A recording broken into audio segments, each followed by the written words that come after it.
Hey everybody, how's it going? So, we finally got the one-shot ready that I did to celebrate the 30,000 subscriber mark, the collaboration that I announced a couple of weeks ago, and I did with Monty and Kelly from the Dungeon Dudes and Chris from Treantmonk's Temple.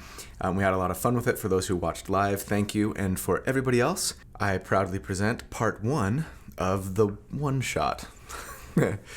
Okay, fine, it's a 2-shot. But anyway, I hope you enjoy it, and stay tuned after it's over if you want, and I'll just share kind of some final thoughts in a sort of post-mortem style on how things went for the first half. Good evening. My name is Monty Martin. And I'm Kelly McLaughlin. And we are the Dungeon Dudes. Got it. Almost got it. That was perfectly synced. Awesome. The world we live in, technology. And we are joined tonight by some awesome friends of ours to play D&D together for the first time together. First, we have, Colby, you instigated this whole thing, so you go for it. All right. Well, thank you. And yes, my name's Colby. I run the YouTube channel currently known as D4 D&D Deep Dive, where I primarily do videos on like character creation, and I just do a weekly character build that is an attempt to be both like a fun character to play, but also a powerful character to play.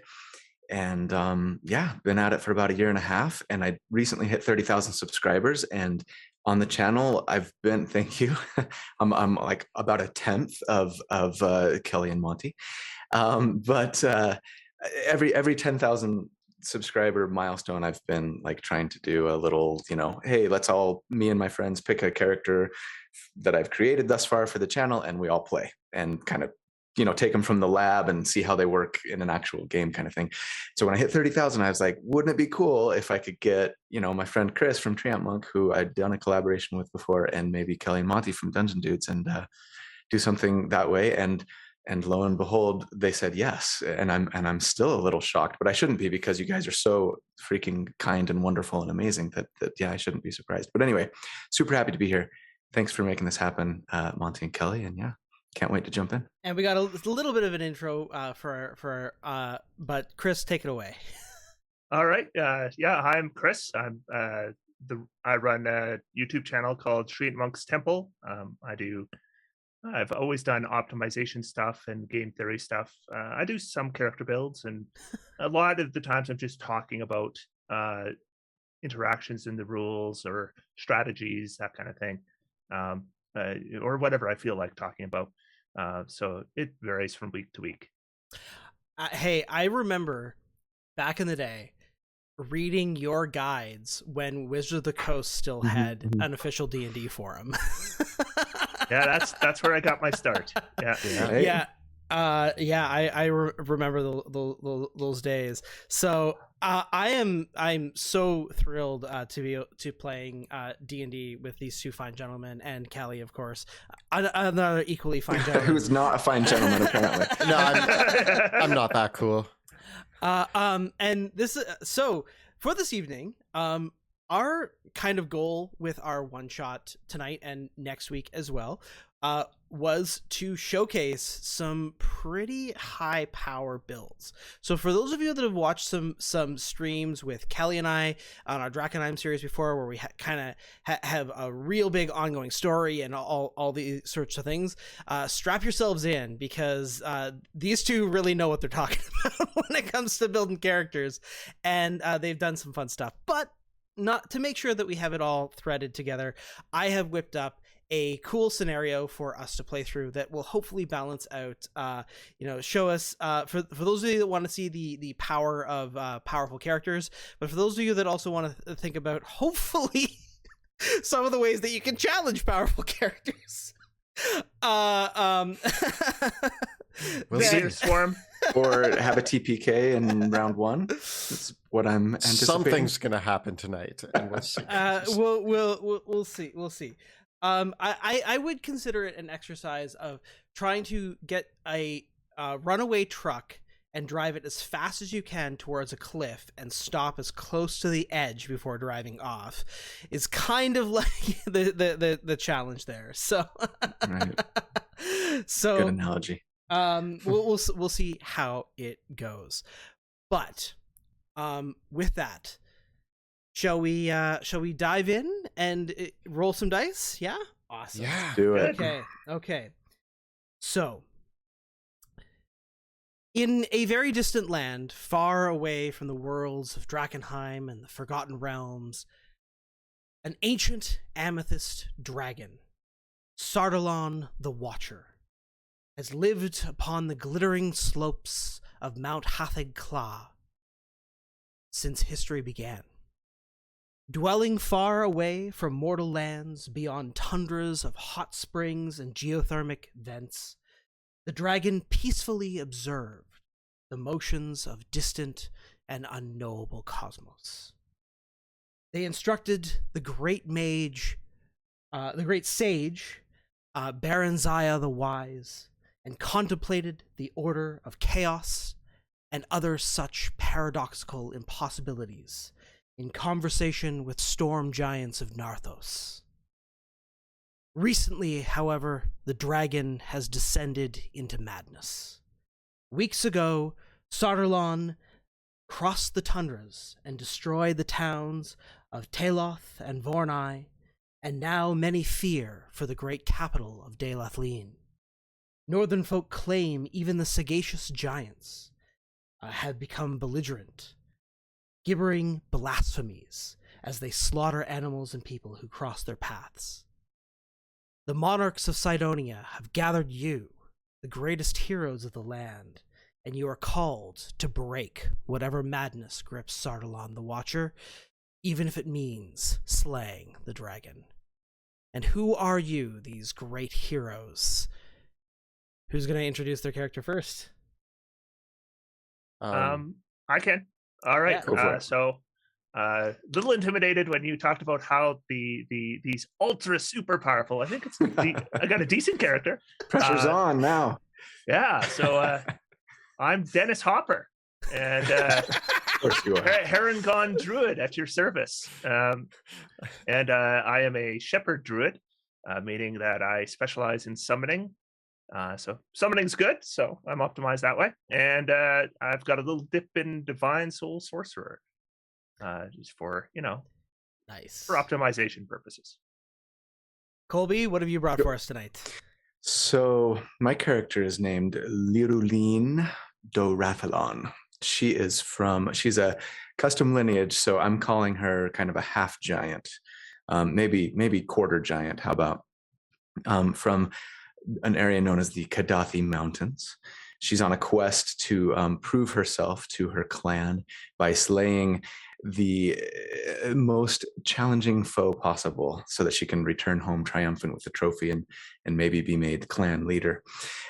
She is, as is my wont, a ridiculous combination of many things. So Conquest Paladin / Divine Soul Sorcerer / Rune Knight Fighter.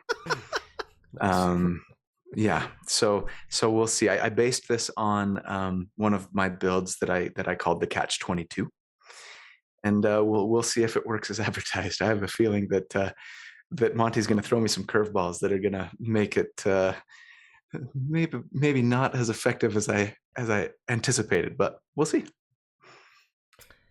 And Kelly? And so I am bringing forward Cabe Axo. He is a Warforged Battlesmith Artificer. I am not multi-classing this character. I have talked about this character on our stream and have been very excited to bring it to life. When we did our review of, or our build guide for the Artificer Battlesmith, I was playing around at home and realized that I could get insane AC on this character and combine some really cool abilities together to make what I thought was a pretty powerful look at how cool artificers can be.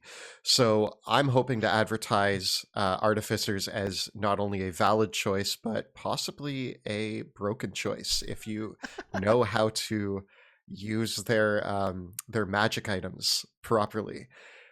So I'm bringing forward Cabe Axo. He was designed by Dwarven Architectures, who originally designed him to help in the forges, which is why he himself is an artificer. He was programmed to build things and help them out with building and tinkering, but was repurposed for dragon slaying. And they geared him up with the best armor they could find, the best weapons, and now he has been sent forward to help out with this dragon problem. And so hopefully he can do something with his new teammates. Well, the three of you have been gathered in the great castles of the monarchs of Cydonia, where the mages of the illuminated chamber have agreed to send you as far as close as they can to the northern reaches. For in an ancient for known to the mages of the illuminated chamber is an old barrow outside the town of Taloth, where the dragon struck, that has a teleportation circle. But from there, it will be on you to travel north to Mount Hathag Kla, where the dragon's lair is kept. It is only known that the dragon still maintains contact with the old sage, Baron Zaya the Wise, but what has become of the sage, none can say. The giants of course, of Narthos, that dwell in the area as well, normally peaceful and friendly, have become violent, so beware of them as you pass. Before you depart, you have prepared, we've given you all a few magic items. So if you want to, your characters are 13th level. Do you want to share with everyone the items that you brought along with you on your quest? And if there is anything else you would like to do before you will be setting off to the tundras? Yeah, I kept it pretty simple. I like numbers, so for me it was a +2 maul and some adamantine plate armor, as well as I should probably mention, because some people are going to look at my character sheet maybe one day and be like, how come you have a 19 strength and a 20 charisma? That's and a 16 constitution. So Kelly's character was kind enough to loan me one of their infusions. So I do have some gauntlets of ogre power as well. Awesome. Yeah, so I picked up, I wanted some things that weren't numbers. So yeah, so I got some slippers of spider climbing, a wand of fireball, and an elemental gem that contains an air elemental. And popping out from my backpack, you can see the head of a little owl, and he grabs the elemental gem and then ducks back into the backpack. I do not wear armor, so I just have a shield, just a regular shield. So my character, before we go, make sure to spend a first level slot on mage armor, get his armor class up. And but before we go, he figures we should have a nice meal. So he prepares a hero's feast for us to share. Ooh, okay. Oh, wow. Awesome. That's helpful. Yes, So Lynn that will make us all immune to partake heartily to poison, and immune to being frightened, which can be helpful against dragons. Any wisdom saving throw we have will be made with advantage, and each of our maximum hit points increase by 9. Huh? All right. Just under average. All right. So Cabe Axo is going to be bringing with him an amulet of health. As the walking tank he is, a little bit different than Dennis Hopper. He's wearing all the armor. So he has his amulet of health, his cloak of protection, and his immovable rod. but he has also designed some of his own items that he carries with him. He has his enhanced defense plate, his enhanced weapon, a Morning Star, and he also has a repulsion shield. So he's carrying this sort of shimmering mirrored shield that seems to radiate energy.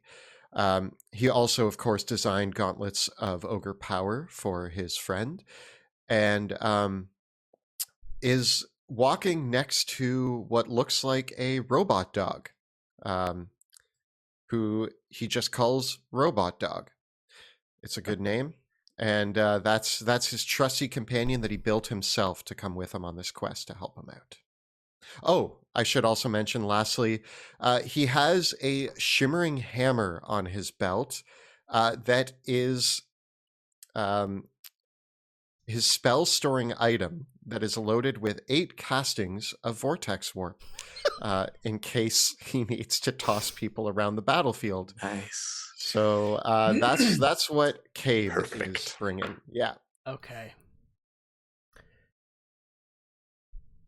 With all the preparations complete, the mages of the Illuminated Chamber gather you in the halls before the monarchs and incant the teleportation circle spell, opening the portal to the distant the distant barrows of Taloth.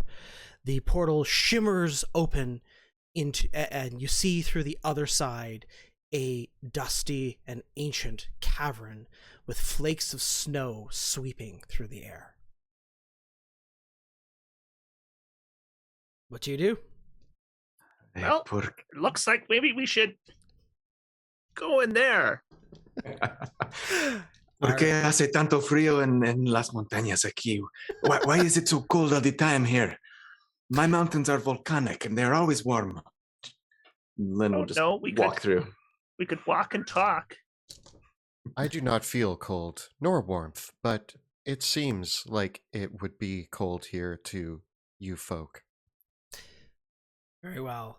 And we will assume for these purposes that you are all dressed appropriately for the climate. I'm not gonna throw. That's a great way to some fur lining on the plate. Yeah. I am wearing metal. As you step through the portal, you immediately feel the chill in the air. Even Cabe Axo, the feeling of that cold metal. Like, you know, the feeling of cold metal against your skin? Well, you just are that feeling now. But do I feel... My joints are sticking. I do not like this. I think I will be heading up to Cabe and... Do not. I recommend not doing that. You might get stuck. Okay. The cavern that you step into has the faint outlines of the teleportation circle as the glow diminishes from them in the center. There are several barrows that lead off to the tombs of the old druids who were all once buried here, and a snow-swept series of steps with just the faintest twilight illuminating down the passage. Despite the change in latitudes, with the change in latitudes, you know that you are now far enough north that you are in a region where 6 months of the year it is always night, and 6 months of the year it is always daytime. This happens to be the 6 months of the year where it is always night. And so as you step out into the night sky, there is you can see that there are clouds overcast overhead, but just as in the areas where they can part, you can see the shimmering of an octarine colored aurora borealis as the flakes of snow drift down around you. The swirling snow in the air, as you come up, you are flanked by 2 large standing stones carved in ancient druidic symbols of warding. And as you stand up, one of the things that you notice immediately on the mound is that while there are 2 stones present here, both of them some possibly 50 feet in height and perhaps about 10 feet wide at their base. Natural stones of hewn rock covered in shimmering patterns. There are cracks forming across the two stones, and there is a clear rent in the ground where a third stone has been toppled and dragged away down the hilltop. And as your vision gazes out, you see a great snowdrift has swept over the nearby village of Taloth. And with the snow in the twilight, with your dark vision, you can just make out where the light reflects off in the distance. But you can see that the rooftops of ruined buildings peek up through the snow of the nearby town. The old walls that protected the city cannot even be seen over the snowbank that has now fallen in place over them.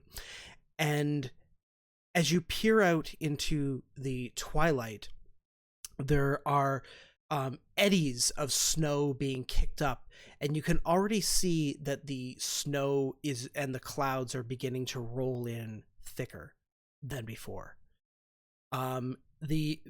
But the path that this monolith was dragged in has dug such a trench in the ground that there is a clear divot in the snow heading out and downwards, so that you kind of see it's not like an even bank. It's enough that it heads off to the north and down the hill. Not towards the village. Not towards the village, no. Towards the north, where the distant Mount Hatheg Claw is said to lie. I wonder if this could be related to Sardalat's madness. Assumption: in order to drag off a monolith of this size, you would have to be quite large. Perhaps the giants in the region needed this monolith for some purpose. Yes, something tells me that there is a relation. I say we follow the divot. Yes, good idea. I start moving. Seem very relieved that you suggested moving. I wonder if by the simple merit of being a Harengon, would it be too much to say that Dennis Hopper has some sort of like snow hair, or that can just lightly hop along the tops of the snow? I'm not sure. He would Legolas certainly style. blend in pretty well, because I'd envisioned him as a white rabbit. Where did he go? You This can is kind of going see to the be glow very from the difficult. mage armor, and then a couple pink eyes in behind it. The path of the divot leads down into the ruins of Taloth, where in the midst of some of the wide ruined streets and the buildings whose rooftops have been completely blown off, you can see just the faintest here and there. You can catch sight of a hand reaching up in vain through the breaks in the snow. And in the distance, you can hear the sound of crashing rocks and a cry for help and a scream. Someone needs our help.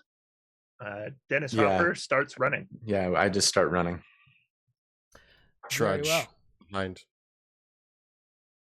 As you We can't keep up with Dennis, but we'll go as fast as we can. Okay.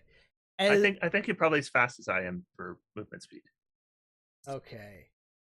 As the group of you all move forward, I will grab your tokens all together here. And okay. Oh.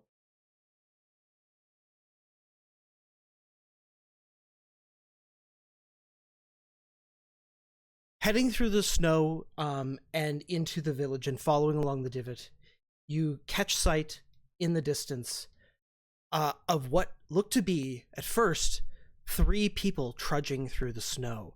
They are clad in snowy furs and have Two of them have long beards and carry swords with them. And it's only as you get closer that you realize that the perspective was off, and that these massive figures were not people, but giants trawling through the town, dwarfing the small villages. You see the three figures with madness in their eyes smashing into the buildings as one hurls a rock, and you see one person clamoring out, and you can see the movement of several other people in the area clamoring out, desperate to escape, as one breaks out from the snow for a moment, just as it looks like one of the giants is going to pick up a piece of masonry and hurl it at the survivor. With that, we will roll for initiative. Right into it.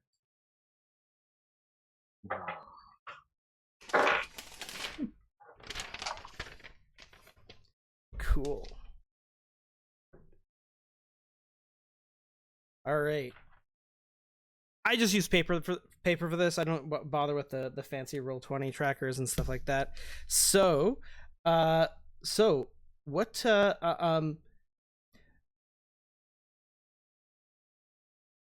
Colby, do we have a short form for your character's name? Lynn. Yeah, Lynn? Okay. Lynn or Lean, if you wanted to say it with an accent, but Lynn is fine. Great. What do you got for initiative? 16. 16? Dennis? I rolled a 14, so that's 27. Okay. And Cade? It's 14. 14. Okay. And what do I got? Okay.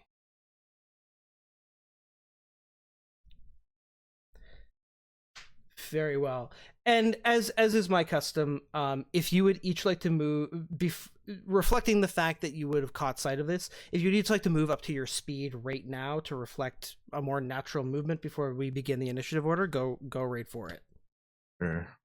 Sounds good. Now, I failed to mention that I was planning on having a like a warhorse with me, but let's get it. But well, I'm actually second guessing myself there. I think I'll probably refrain based on something that I'm going to do, and because it complicates things, and it doesn't actually bring that much to the fight anyway. Well. So very well. So I'll pass.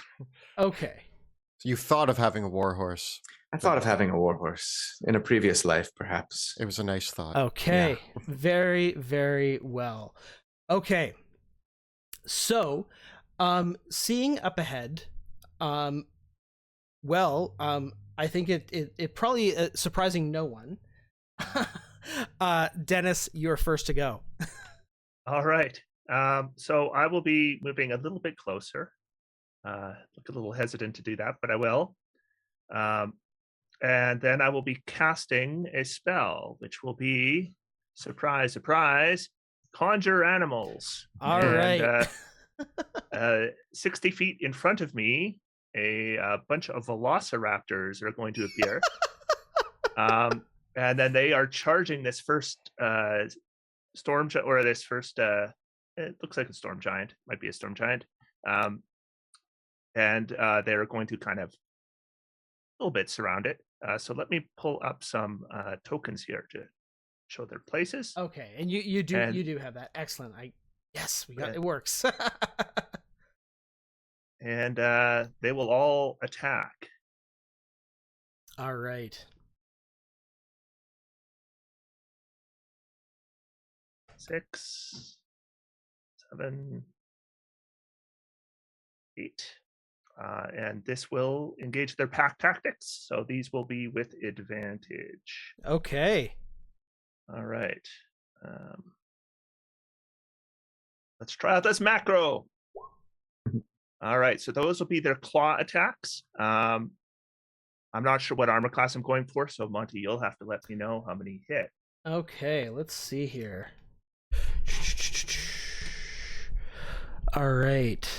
We got a 17, 13. We got 4 hits in total. Cross those. Okay. The 17, the 22, the 21, the 21, and the 18.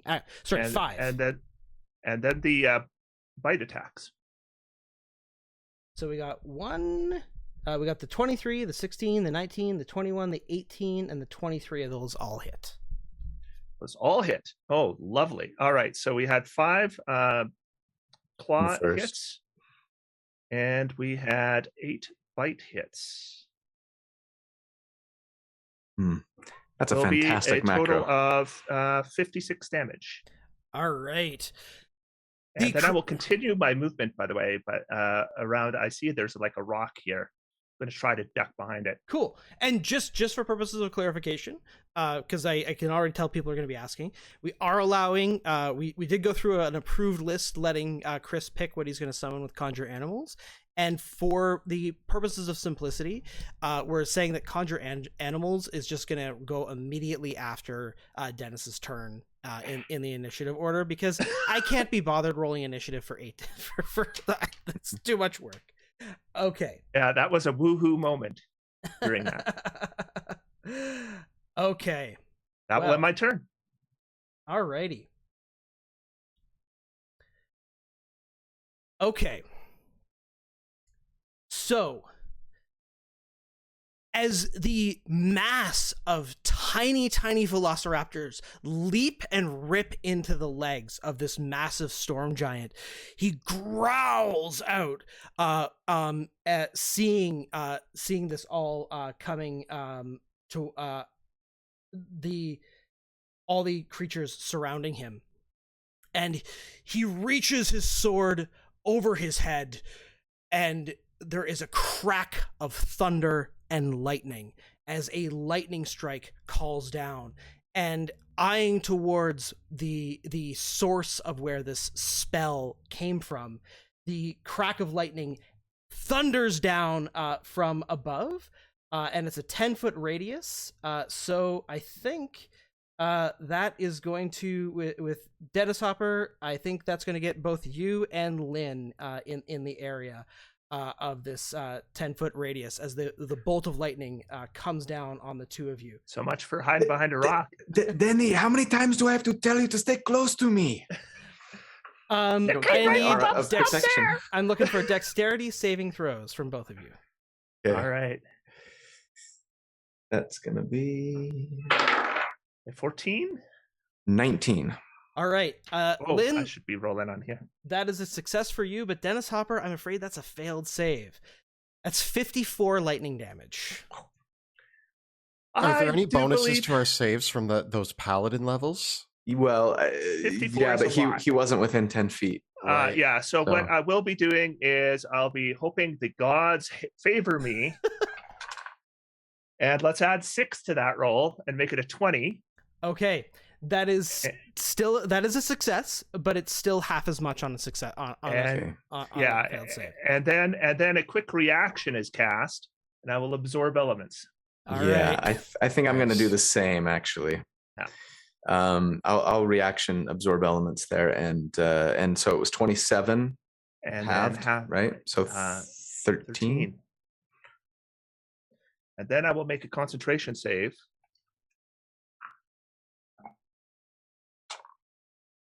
Which is a 14, so okay, that's enough. That should be more than enough in that case. Yeah. Wow. All right. Okay. So, the second giant, because I got more than one. Okay, there we go. So that's our first giant. He is well surrounded by those other little guys. And so he'll hold his position there. But the second giant, however, is going to come forward, moving up to here. And seeing the group of you ahead, he is going to drop his lightning strike, once also holding his sword above his head, dropping the strike of lightning soundly down upon Lynn. So Cabe and Lynn, I do need another dex save from both of you. Okay. As well as the steel defender. Okay.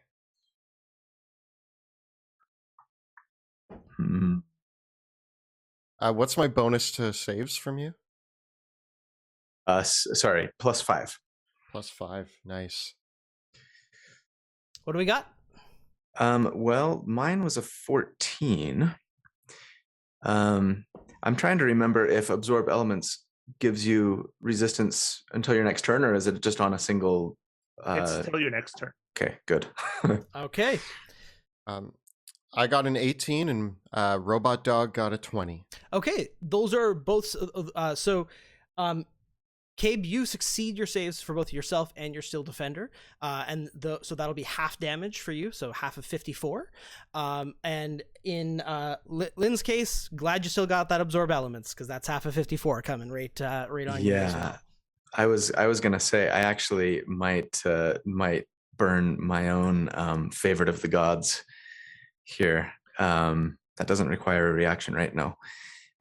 So yeah, as a divine soul sorcerer, I'm gonna take advantage of that. See if I can't. Okay. 2d4, make my save after all.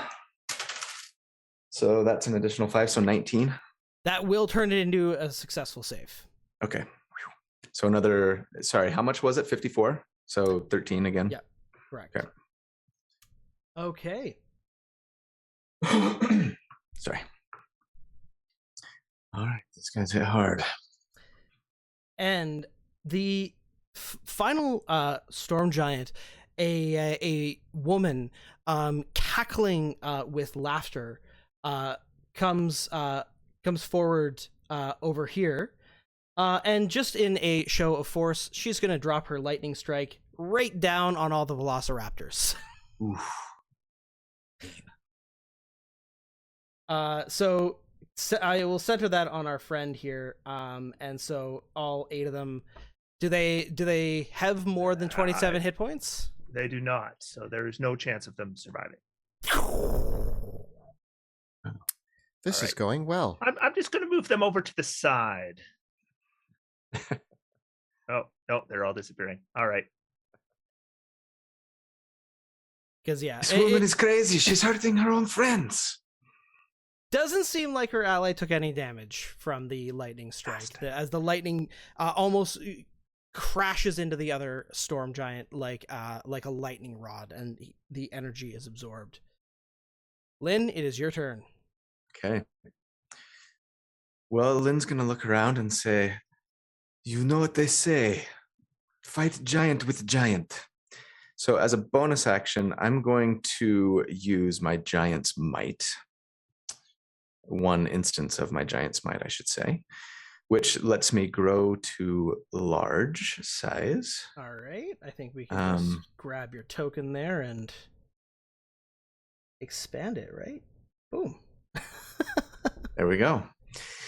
And then, we are a little too far away for me to close that gap. So I'm going to move up. Let's see, got to make sure I can see the lines on the grid. 5, 10, 15, 20, 25, 30. That right?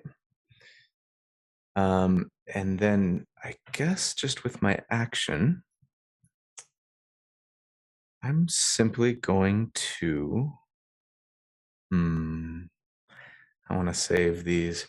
I'm going to, let's see, what's the range on, okay, I'm going to toll the dead on the giant on the right that got hit by the velociraptors. All right, and I'm looking for a wisdom saving throw, correct? Yep, DC of 18. Okay. I get a 21. What? Okay. Well, I don't have anything that lets me do half damage on cantrips, so the bell sounds, but it's more of a whimper. It's lost in the gale of the wind. All right. I hear gentle music. It's pleasing. And finally, let's go to our good friend Cabe Axo. What are you gonna do? Question for you, Lynn. Are you charging at these giants with a ferocity that makes it appear like you would like to get into combat with them? Yes. Cool. Ideally. Good to know. So Cabe is going to run 30 feet forward. His robot dog coming along beside him.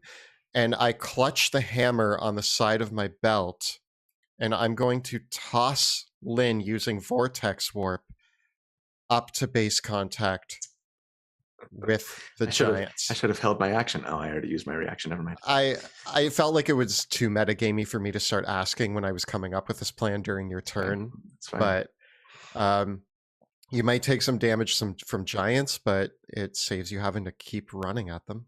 Yeah.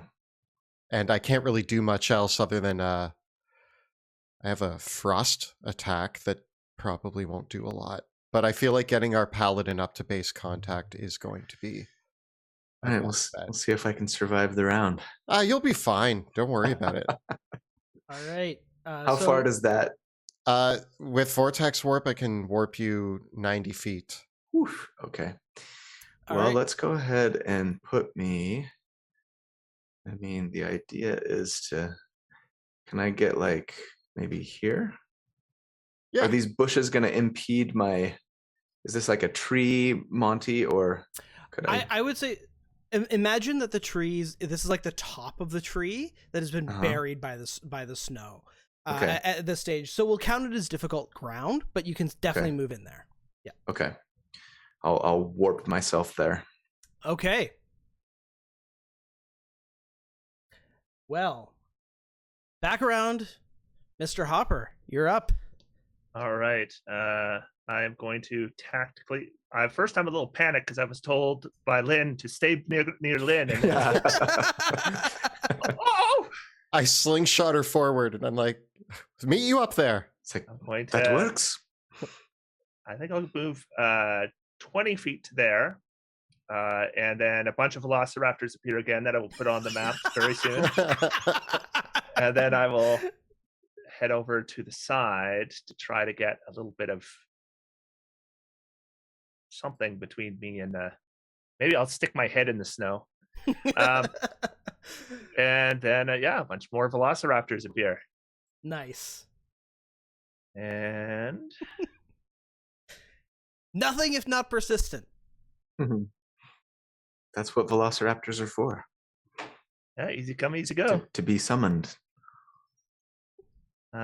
Now, in this case... As the ashes of the last group of velociraptors blow away in the wind, the summoning magic pulls them. Just when I thought I was out, they pull me back in. Like a phoenix. The ashes disappear and a new one is born. And I do believe 4 of them are going to surround the one that I surrounded before. Okay. And 4 of them are going to surround this one with the mask. Cool. Good choice. All right. And so what I'm going to do here is I'll roll the attacks all together, but the first 4 are claws, the second 4 are bites. So this will be on the initial target, the one I hit last time. Right. And this will be on the new target. Okay. And maybe spreading out these velociraptors will prevent them from just getting... Were those blasted crits? Those yeah, 24s? there looks like I got 1 crit on each, and based on my math, I'm thinking I've got 4 hits in the first group, and I've got 1, 2, 3, 4 hits on the second group. Is that correct, Monty? That's correct. All right, so let's do. Looks like 1 claw hit on the first one, and 3 bite hits.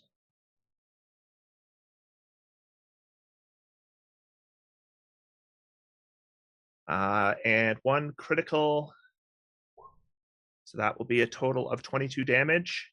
Awesome. And on the second one, we got 2 claw hits and 2 bite hits with 1 critical. That's my bite. There it is. So that'll be 20 points of damage to the other one. Alrighty, 20 and 22. Well, as they appear in the air to lurch out and savagely rip into the flesh of the giants with their critical hits, as the others, in a flurry of claws and bites, tear away at the giants' limbs. The giants, though, shudder and cry out in enraged madness, and you hear utterances of the far speech echoing out from their voices, incomprehensible syllables as they scream blood-curdling cries. And this close, you can see the strange, eerie octarine light barreling out of their eyes from here. Lynn, you can see at this stage, and even their blood has taken on an otherworldly pallor. I'm gonna have each of you roll me a d6 to find out how many of my giants recharge their lightning strikes. No, a 2. Low roll. 4. 5. All right, I get 1 lightning strike back. Mhm. Callie. Sorry. It's all right. All right. Nuts. Okay. Well, in this case, the giants, giants surrounded as they are.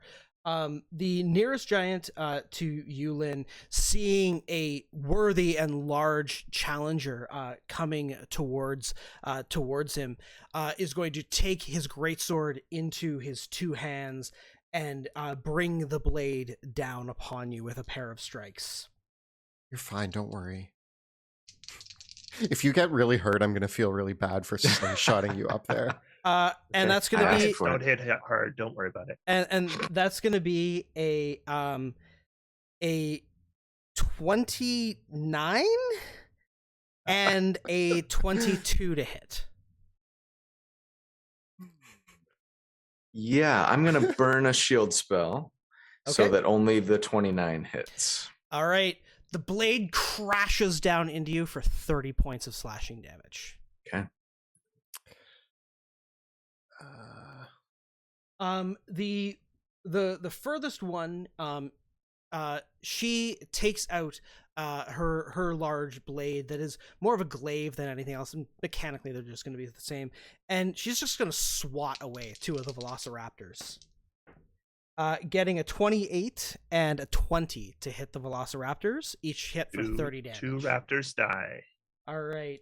She will take out the ones closest to the others here. And my last giant, seeing the approaching the situation here, he's recharged his lightning strike. He's going to throw it down on you, Cabe. Yeah, that sounds right. Give me a dexterity saving throw for yourself and your steel defender. Oh, and I don't have my +5 because I slingshot my +5 away. All right. Oh, good. That's a natural 20 there. Okay, we're doing all right.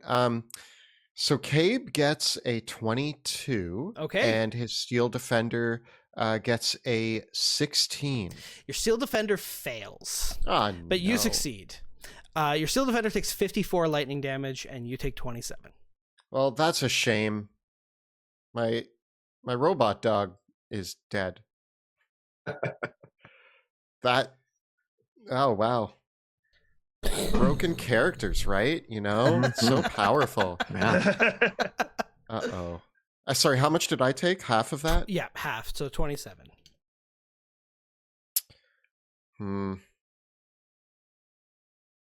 If my steel defender is dead, can I cast mending on it?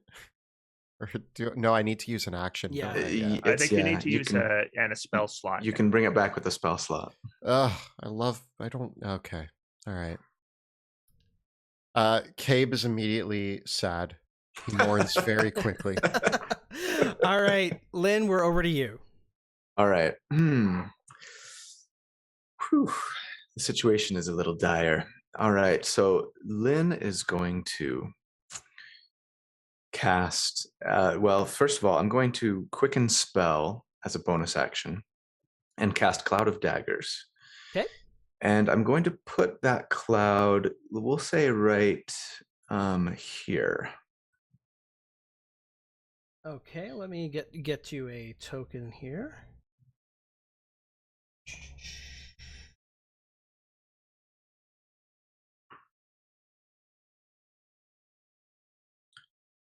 mark off one of my spell slots. Oh, sorry. And I'm going to, by the way, Upcast it. yes, I'm going to cast that at the. Might want to save your highest spell slot level Yeah, for this is only the first encounter. Well, we'll do it at the second level. Okay. I'm worried that the spell effect that I have might not show up very well on the white, so I'm just going to grab something a little different. Sure.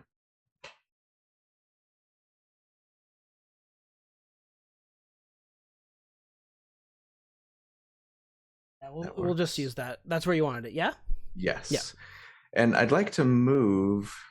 I'd like to position myself opposite. Can I put myself here with the Velociraptor there, or? The Velociraptor is tiny. Yeah, so you can move through its space. Okay. Yeah. Okay. So I'll position myself there, and I'm going to take a swing. All right. But I'm not actually going to make an attack. I'm going to cast Booming Blade. Okay. And make that my attack. Go for it. So, let's see. Wish me luck, boys. Good luck. Good luck. Thank you. That is a 16 plus, what's my to hit? 16 is so what that's you needed. It's a 27 to hit. That is a hit. Okay. So, because I have the Crusher feat, and the creature in front of me is no more than one size larger than myself, right? Because they're huge. Mm-hmm. I'm going to push them into the Cloud of Daggers. Nice. With that attack. But as far as the damage of the attack itself goes, sorry, I should just roll this in what's it called? Ooh, nice rolls.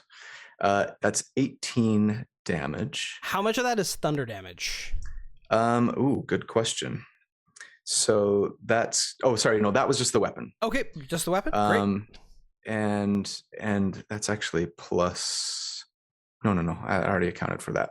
Okay, so yeah, 18 damage from the maul, and then the thunder damage would be.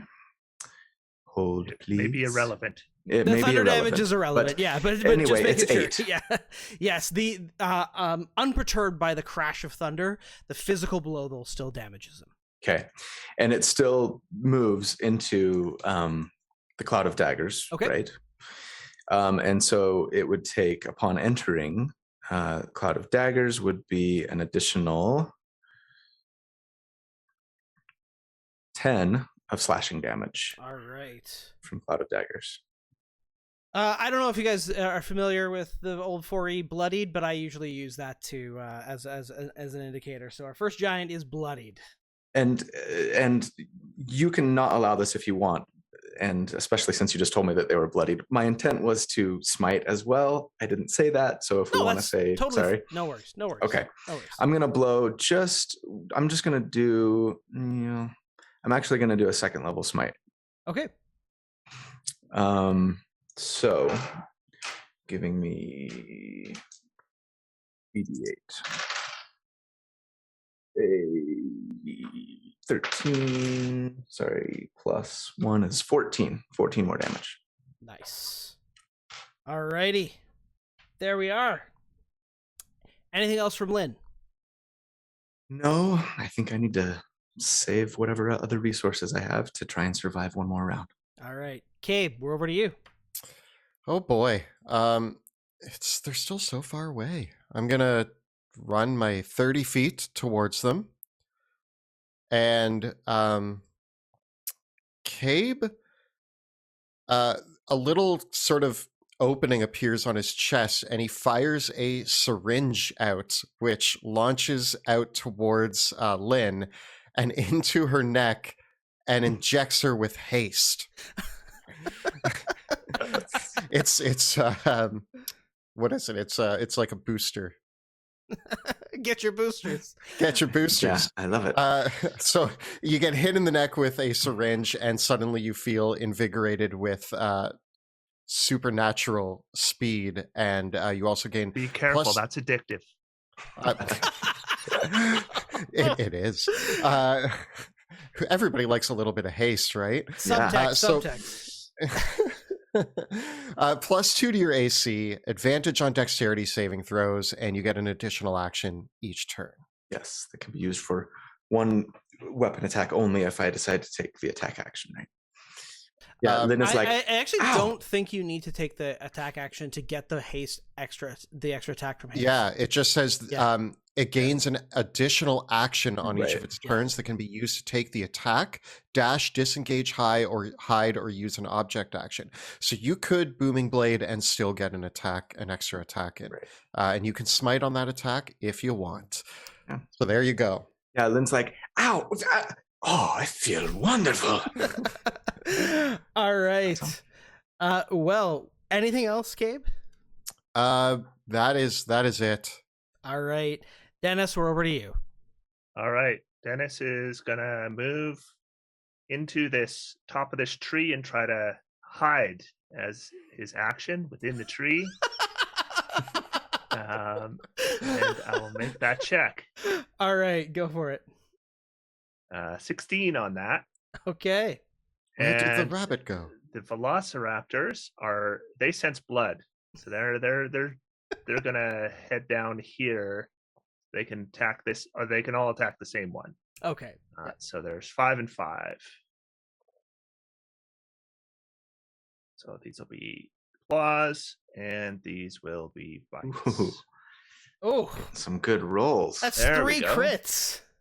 2, 3, 4. It looks like all 5 of the claws hit. Yep. And 2 of the bites. Yep, that's correct. So claws and bites. So 34 damage. Nice. Okay.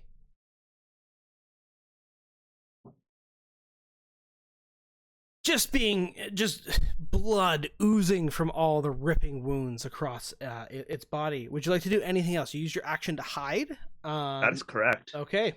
Oh, speaking of bloodied, does Lynn look bloodied?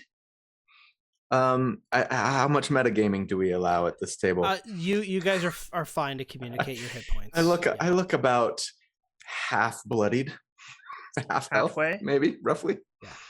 Yeah. All right. I'm not going to consider that a critical emergency yet. All right. Okay. Well, coming on to our storm giants. Why don't you help me check for recharges, boys? No. Low rolls, low. 1. What do we got? 1 1? 4. for me. 1. Oh. Oh, too bad. Oh, too bad. Double ones. Next I'm turn they're snake all gonna eyes. recharge. Okay. So I'm gonna do this. Let's see here.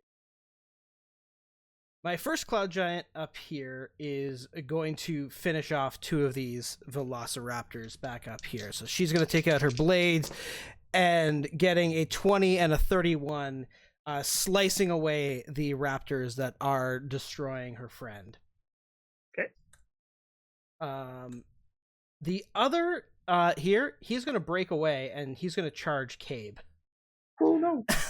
He will provoke an attack of opportunity. Yeah. from one. The velociraptor snaps him at him. I think it's just one will breach. I don't think the other one Yeah, is close enough. yeah. All right. So. Nope. Alrighty, and Well, that was a damage roll. I'm sorry. Let's do it this way instead. There, 16. Oh, that is it is actually a hit. All right. Oh, So might as well. 4 damage from the damage. 4 roll? damage. Okay. Yeah. Oh, a little bit of damage on the board. He took some hits before. So Cabe, I hope you like a 28 and a 26 to hit. I cast shield, and none of them hit. Just this giant sword comes down, and just with the energy of the shield. Yeah, I hold up my shimmering shield, and it like extends to cover all of me, and the blade just bounces off. And Cabe doesn't seem too perturbed by any of that. Our other storm giant here, he still got you in his reach, Lynn. Now, does he take damage at the start of his turn for starting Yes. in the Cloud of Daggers? Okay. Yes, so Okay. let me roll that. It is Come on, good rolls. Oh my goodness, that was a lot of ones. 6 damage. Hey, Every bit counts. Every bit counts. But you're gonna take two greatsword hits as well.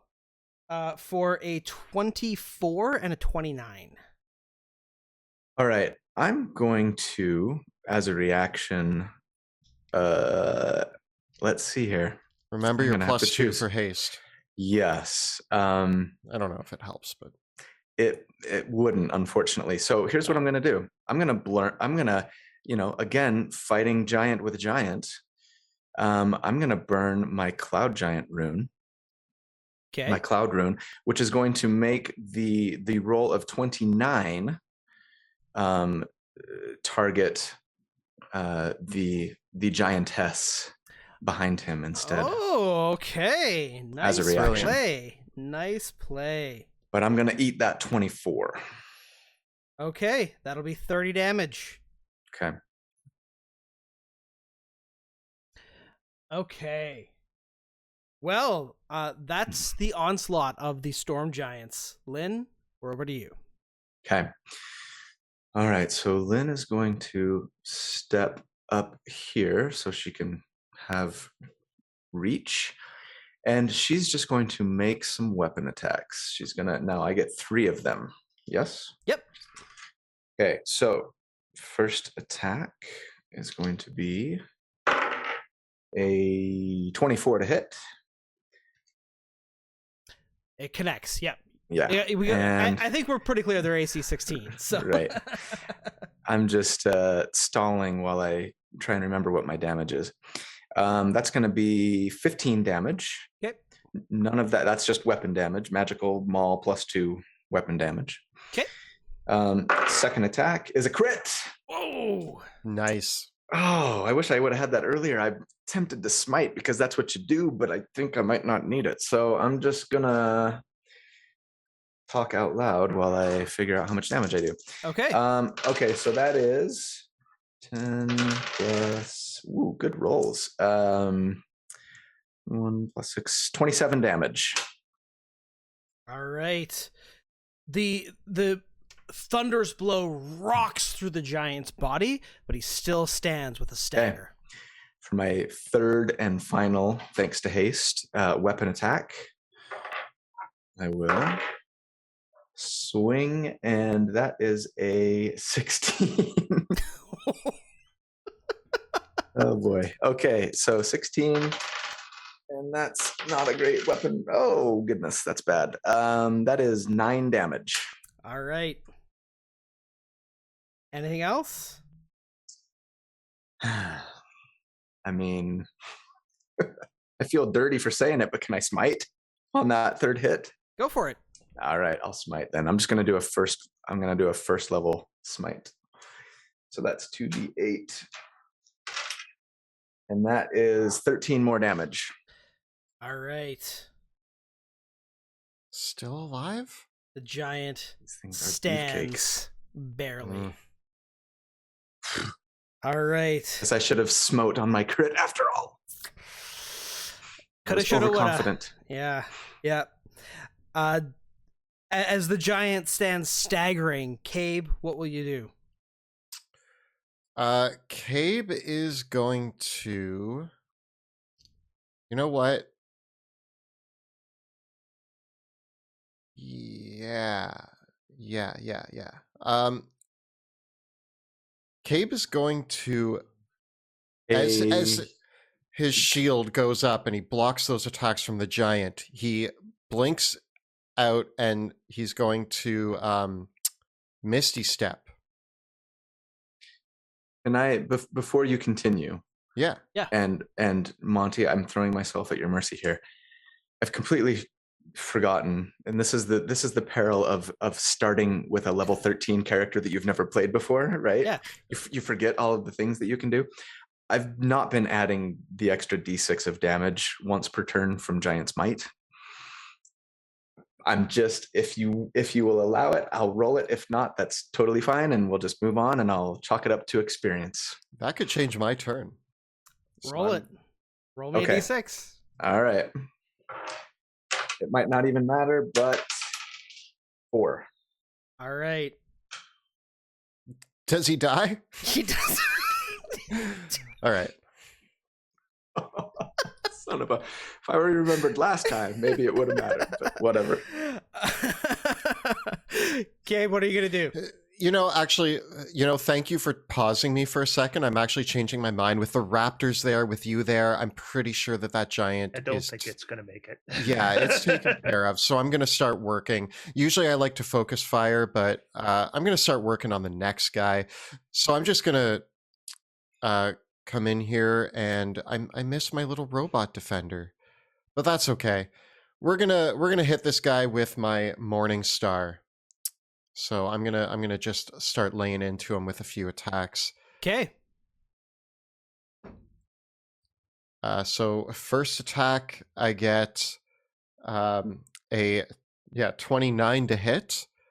I know that hits. So let's do 9 damage. But hold on, also level 13 character trying to learn my abilities. I'm going to use Arcane Jolt to add an additional 2d6. So that's All right. 9. It's going to be 17 damage. Okay.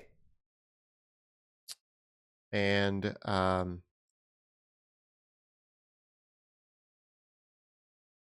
do artificers have multi-attack? No. Yeah, you do. You're a Yeah, you battlesmith. do. Yeah, okay. Level 5, you get it. Remembering characters. I'm like going through my features and traits right now. Like, where does it say? Okay, cool. Then yeah, Artificers don't, battlesmiths do. battlesmiths do. Mhm. Cool. I'm gonna attack again. Getting a no. Wait. Yeah. Okay. Never mind. I have a great plus to hit. I keep forgetting that. So that's gonna be 16 to hit Also a hit. for another 13 damage. Nice. Smashing into the kneecaps of the giant, it cries out in pain, but soldiers on. And that's my turn. All right, back up to Dennis Hopper hiding in the bushes. Yeah, he There's pokes some out, sort of joke there about a rabbit hiding in the bushes. I don't know what it is, but A rabbit in the bush is worth more than 2 in the no.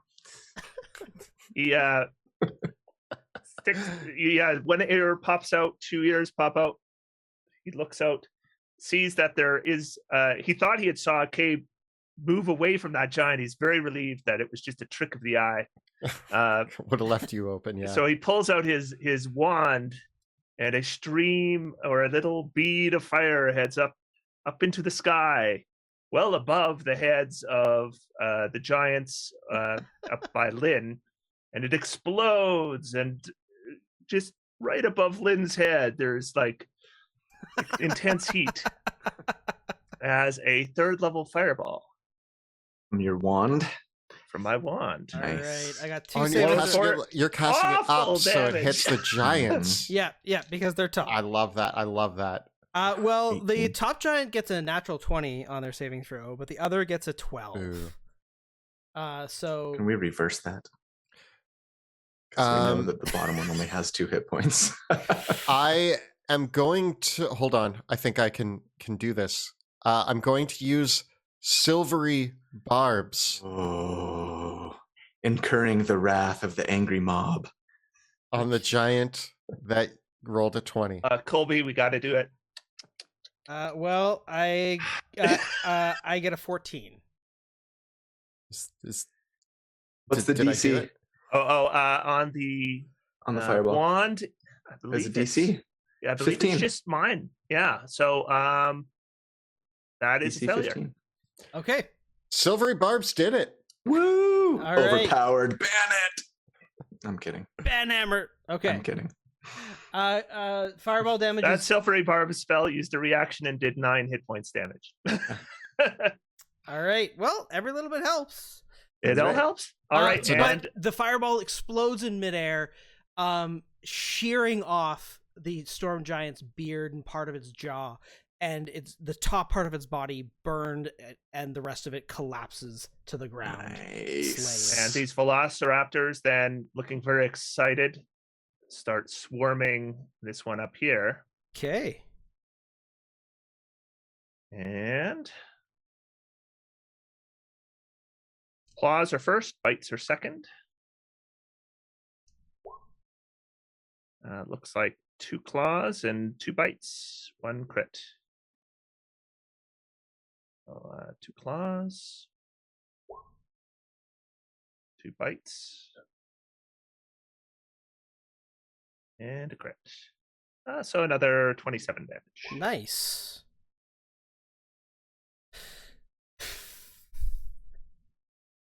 Okay. Anything else? Nope, that's my turn. All right. Well, I only got 2 recharges this time, so so we'll have our two guests. Gentlemen, do you want to both roll them? Oh, so much less pressure on me. Not all that much. Kelly, 3. if you like, it's okay. 1. That's good. All right. Just gonna be pressing the attack then. Well, she's gonna conveniently ignore these little raptors and go for the bigger prize. Okay. Does she pass through? They hungrily use their reactions. She's not gonna pass through the cloud of daggers. So I believe 3 of them will get attacks of opportunity. That's correct. All but the furthest right one, yeah. And I get a critical hit and a 30 to hit. Oh, son of a. Use your cloud. Oh, you're right. Yep, used it already. Oh wait, it should only be the first 3. Well, I mean, the reality is, all right. How about this? I will use my reaction to also cast Silvery Barbs on. No, wait. I'm forgetting how the spell even works. That's just, it's for saving throws, but can it be used for attacks as well? Yes, it can. Yeah. I mean, I might die anyway, or at least go unconscious, that is, depending on what I turn that crit into. So I'm kind of thinking maybe I just conserve my spell slots and go unconscious. Might be the way to go. Yeah. So yeah, Lynn just... All right. I want to mention that 16 damage from opportunity attacks from the Velociraptors. Alrighty, I got that noted in there. Nice. Yeah, the Cloud 2 of hits, Dagger's gone. 2 hits, Obviously. for 60 damage. Total. Yep. 30 damage. She is out. And you're too far away from me to help. All right, Cabe, we got 2 attacks coming in on you as well. All right. And that's going to be a 27 and a 16. The 27 hits. All right, for 30 damage. All right. I am going to wait, I cast Silvery Barbs this turn, so I already used my reaction, right? Correct. Yeah. All right. Never mind. All right, Lynn, let's get that death save rolling. Woo. All right. Natural 20. Where were you when I needed you most? Wait, really? Oh, well, right now, because you get up. Oh, yeah, that's right.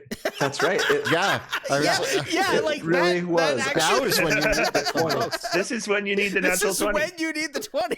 I forgot that pops you. Yeah. Yeah. You're okay. So I like how disappointed you are. I know. I was like, oh, man. 20 now. That's the most Just on a death disappointed save? reaction I've ever heard to rolling a natural 20 on a death save. Yeah. So anyway, I You guess, take a sword to the face and got back up. Cabe is impressed. It must That's be the funny. adrenaline shot I gave you. Yeah, and that's I guess right. you would still be under the effects of haste. Yeah, that doesn't go away as long as he's concentrating on it, right? Yeah.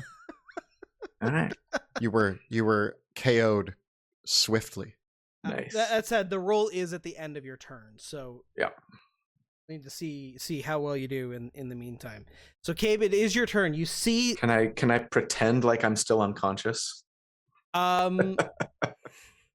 Yeah, because you don't automatically stand up yet. Right. We'll see what happens, I guess. Okay. Cabe, what are you gonna do? I'm just going to keep laying into this this giant in front of me. So my first attack, I get a 23 to hit. That's For a hit. nine damage, and I'm going to attack again. That's going to be a 16 to hit. For, you know what? Let's use another arcane jolt.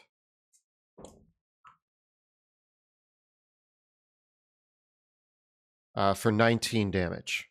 Nice. Okay. Anything else, Cabe? I am just going to hold my ground and keep this giant occupied. All right, Dennis, we're over to you. All right. Well, I see what happened to Lynn, and I come to realize that I did not do a good enough job protecting my friends. So I'm going to do a better job protecting my friends. So I drop concentration on Conjure Animals, and then I cast a 5th level spell. That is Conjure Animals. And 16 velociraptors appear around this giant. And then they destroy it. All right. Great. I love it. At first, I thought you were about to like bust out healing or something. I wanted to leave you in suspense. That was it was suspenseful, and the twist ending was brilliant. All right, so we got 2, 4, 6, 8, 10. They can share space. I think you can actually get 16 around. You can definitely get 16 around a huge creature. Doesn't really matter. 15, 16. All right, so this is going to hurt. Not me. All right. So here's 8 bites. Here's 8 more bites. Here's 8 claws. And here's 8 more claws. 1, 2, 3, 4, 5, 6, 7, 8, 9, 10, 11, 12 hits with claws. So there's 8 plus 4 more. And then 1, 2, 3, 4, 5, 6, 7, 8, 9, 10, 11. 11 hits with bites.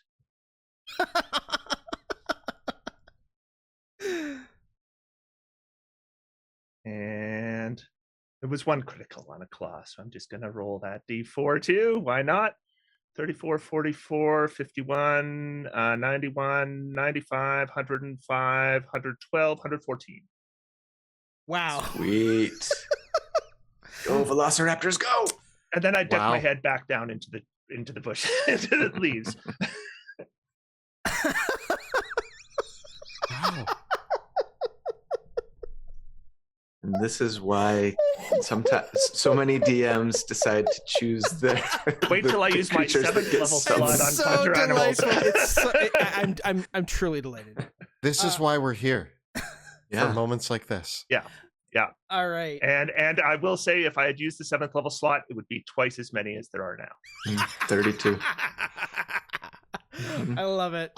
I'm here hitting my giant with like a stick, and I just look over and see the other giant just like with a wave of Velociraptors. Yeah. Zerglings. Yeah. They're just like, Yeah. I just look down at my stick. Okay, No, but the giant is still alive. I'm guessing that. less happy. Significantly less happy. This would be, honestly, I think this would be pretty terrifying. To just be... Now I should say I haven't ended their turn yet. So after they complete that, one of them provokes an attack of opportunity. Moving over here. All right. Oh. We'll take it. Getting a 27 for 30 damage. Okay, and so it dies, and then the other half of them are also going to head down there, not provoking attacks of opportunity, but splitting them up effectively enough so that. All right, so this one is dead. You haven't removed one yet, right, Monty? I have not removed any of the. All right, I will yeah, remove it. yeah. There, it's gone. All right, so 2, 4, 6, 7. So 7 are down there, 7 up here, or 8 up here. Okay, just in case they're lightning striking. Well, let's find out if they are. Kelly and Colby, roll me a d6, please. Come on, baby. 3. 5. No. All right. All right. Well, we got 2 left. So Treantmonk, why don't you roll me a d6 on a 1 to 3? It's the woman who recharged. On a 4 or 5 or 6, it's the other one. It is the other one. Okay. No.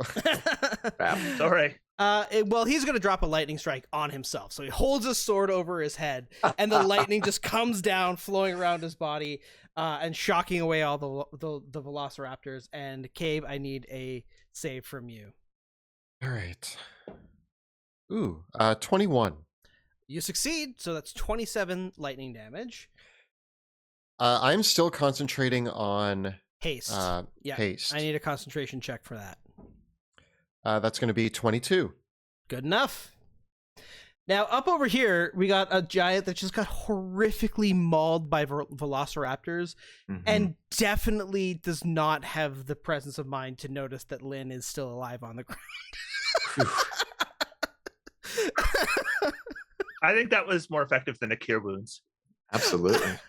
Especially since I regained consciousness. Yeah. So our storm giant friend here is and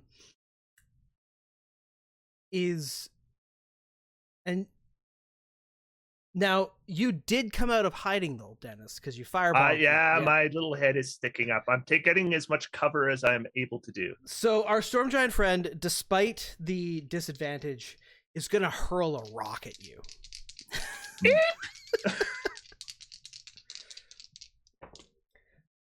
Getting a 22 to hit with the disadvantage. All right. And I cast the shield spell, and it is deflected. Wow. Everybody's packing shields. Everyone's got shields. If you didn't pack shields, you're not allowed to be called an optimized character. All right. With that is the Storm Giant's turn. Lynn, we're over to you. All right. So I was double checking this, and somebody correct me if I'm wrong, but it doesn't look like Giant's Might actually goes away if you're correct. Lose consciousness. So I'm still large and benefiting from Giant's Might, which is great. So yeah, she just stands up with a roar, like, "Is that all you've got?" And is gonna take some swings. I'm still hasted as well. Yeah. So let's see. That's gonna be a well, no, never mind. I'm gonna save that. That's a 16 to hit, and a 20 to hit, and a 18 to hit. We'll keep the hit rolls, assuming that you're going to continue the attacking, but please resolve the damage roll separately. Got it. I'll let you just to see. Yeah. Okay. So first, my goodness, that was nice. And I'm adding the Giant's Might damage this time, remembering. So that's 21 damage on the first attack. Yep. Second attack is, come on. Oh, not nearly as good. 14 damage. And you spring to your feet with 2 swipes of your blade. The giant is felled. Nice. So she goes falling down with all these velociraptors clinging to her. They're like, ang, ang, ang, ang, ang. I'm like, bien hecho, hijitos, vámonos. And she's going to then use her movement to run down here with my 1 hit point and make that third attack, whatever that third attack roll was. It was definitely a hit. And I think it was an 18. Yeah. And this one is for, okay, nope, that's just plus 16 damage. All right. That leaves our last giant well bloodied as well. Cabe, what do you got? Cabe is going to skirt around the giant so that he is next to large Lynn. And I am That's my new going nickname, Large Lynn. It makes me think of Big Linda from. That's what all the boys used to call me when they wanted to tease me back home. I'm sorry. I did not mean it as an offense. You are just very large right now. And I'm going to grab your ankle. I don't know how big you are. I think I'm imagining you're way bigger than you actually are. But I grab your ankle and I'm going to cast Cure Wounds on you. Nice. I don't want you dying right now with 1 hit point. Might happen anyway, the way these guys are hitting. Well, fair enough. I mean, this isn't going to be that much, but it might save you. Actually, you know what? Hold on. Can I upcast this? Yeah, that's probably worth it. Let's do a 2nd level spell. Let's make it 2d8.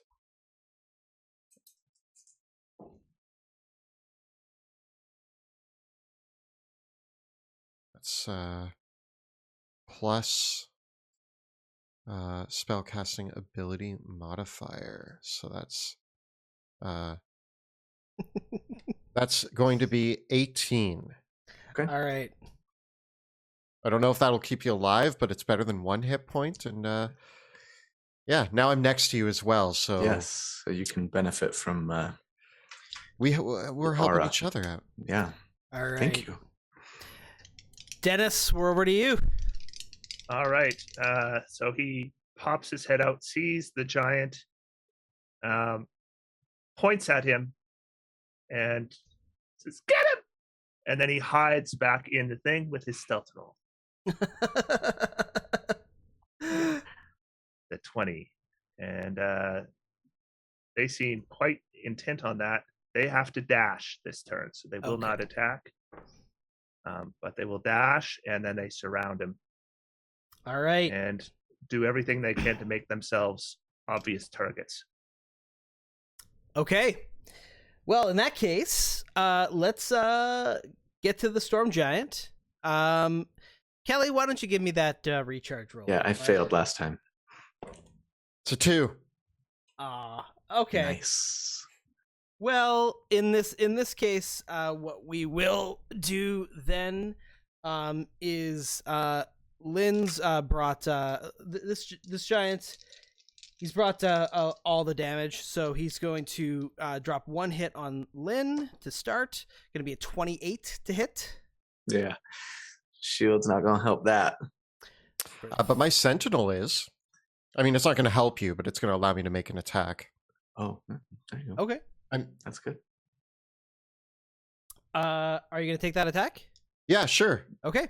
Are you good? Are you done that action? Are you good? I got a 26 to hit. That does hit. But Yes. but Sentinel still goes through. I still get the attack still hits Lynn for 30 damage. Right. Yeah, Right. yeah. I just get to attack you and hit you for 11 damage. Okay. Then he'll do the second attack on you, Cabe, which is going to be a 29. I'm going to cast shield, and that's No, going to you're miss. not. No, right, because I Choose your just used... reaction. Yeah. Oh man! And you're going to take Your 30 right, your damage. attack. Yeah. And Yeah. Cape goes down. Yeah, Lynn's out again. All right. She's like point, point, point, point. Uh-oh. She's whack-a-mole. Oh, that How's it wounds going, didn't guy? do. Oh, And haste is now gone. Yep. Yeah. Yep. All right. Dennis, can you bring this home? At least the velociraptors are alive. That's all Dennis that matters. is going to remain hidden. And the velociraptors are going to chew this thing bad. All right, here we go.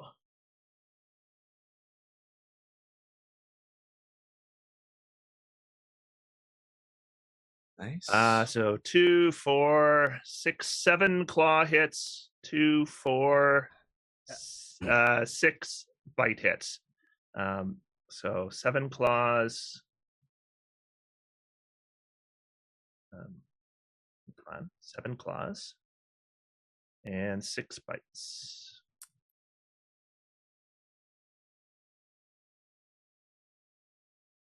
57 damage. Oof. Oof. Alrighty. Not looking too good, but Oh, he's still up. he's still Alrighty. up. Yep. And one more thing happens before his turn. Okay. Is an owl peeps out of the back of my backpack. Okay. Grabs one berry in each claw, and it flies over to Lynn's mouth and sticks one of its talons in Lynn's mouth with a good berry. All right. Sure. Sounds good to me. Okay. All right. The storm giant. Well, in this case, the storm giant. Chris, let's get you to roll the recharge. Okay. Thanks. Oh no. Oh no. Oh All no. right. Just got a hit point. Don't worry, the Velociraptors will. And your stealth roll was a 20? It was a 20. Okay. You're lucky. These guys have passive perception 19.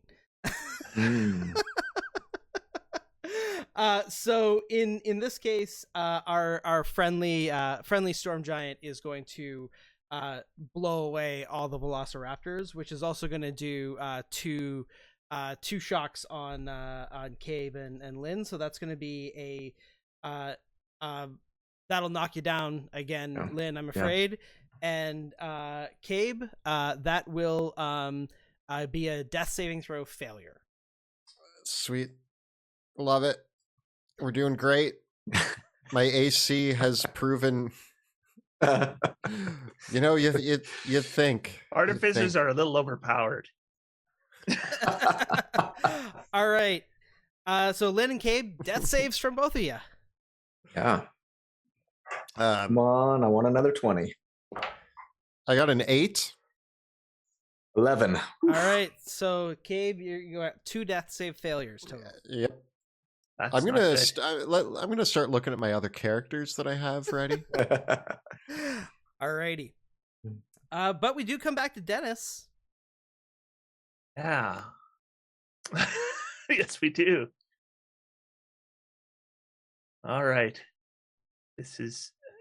You two need to stop dying. I'm trying. I have yet to die. I've just gone unconscious 3 times. There's a big difference. And my owl has been toasted. Yeah. Yeah. Oh boy. How close to dead does this guy look?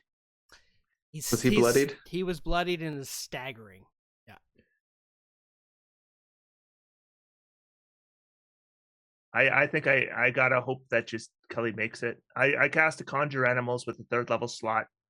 8 Velociraptors appear on his face and start on his face.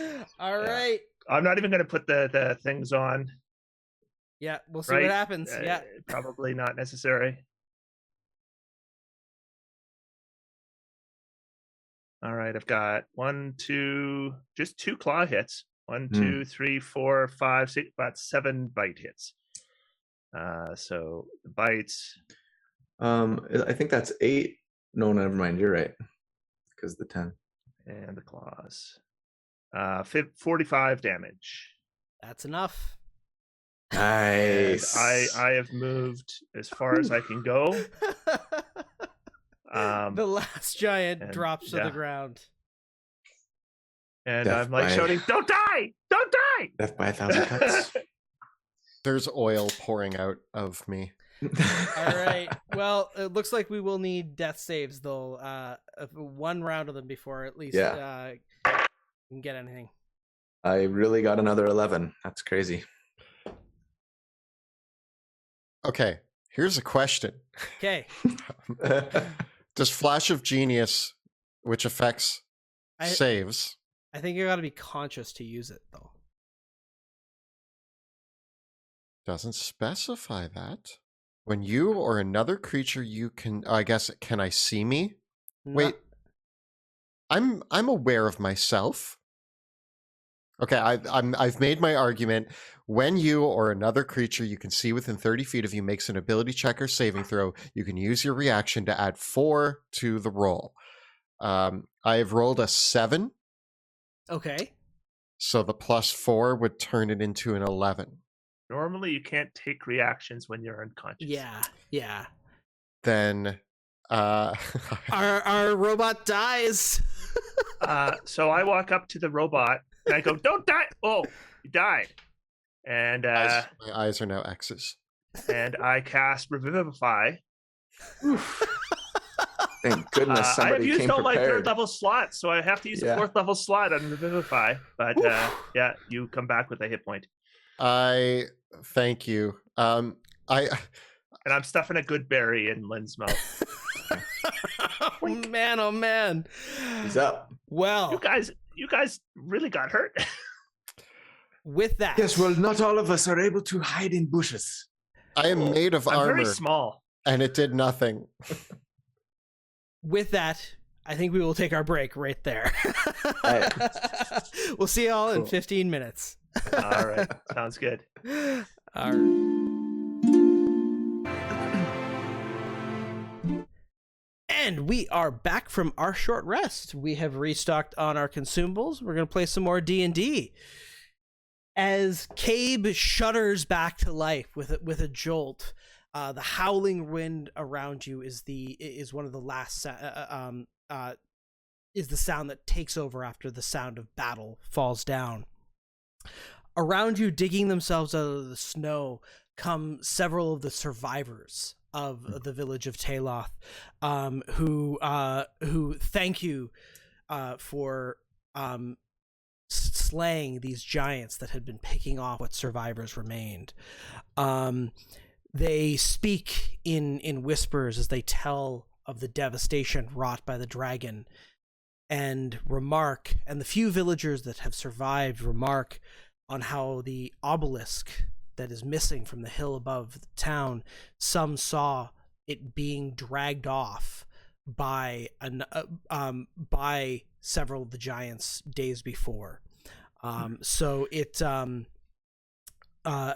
towards the ominous Mount Cadath, which they tell you is about a full day's journey away, so through the tundras and the storms. What will you do? Do you have any questions for any of the folk around, or anything that you'd like to do in the immediate? We'll assume that you've had time for a short rest at the very least. Okay. As Cabe sits up, he picks his arm off the ground and starts reattaching it, screwing it back on, and he looks around at all the villagers, and his first question is everybody safe? Is everybody okay? The town has been decimated. Only a handful of stragglers remain, still trying to pick through the wreckage of what remains of the town of Taloth. Several of them and some of the elders amongst the village, amongst the townsfolk, gather back up around the barrow mounds where you came from, scavenging for what supplies they can. The people here are not okay, but they will have to survive given what has happened. They have survived. I worry little about my own wounds, as I can patch those up as I need be, and I try to take care of any of the villagers who are hurt. I'm also going to approach my steel defender who looks fried, and I'm going to reconstruct him as well. Okay. Lynn will just walk up to the giant, the one that she landed that final blow on, and cut off one of their big toes.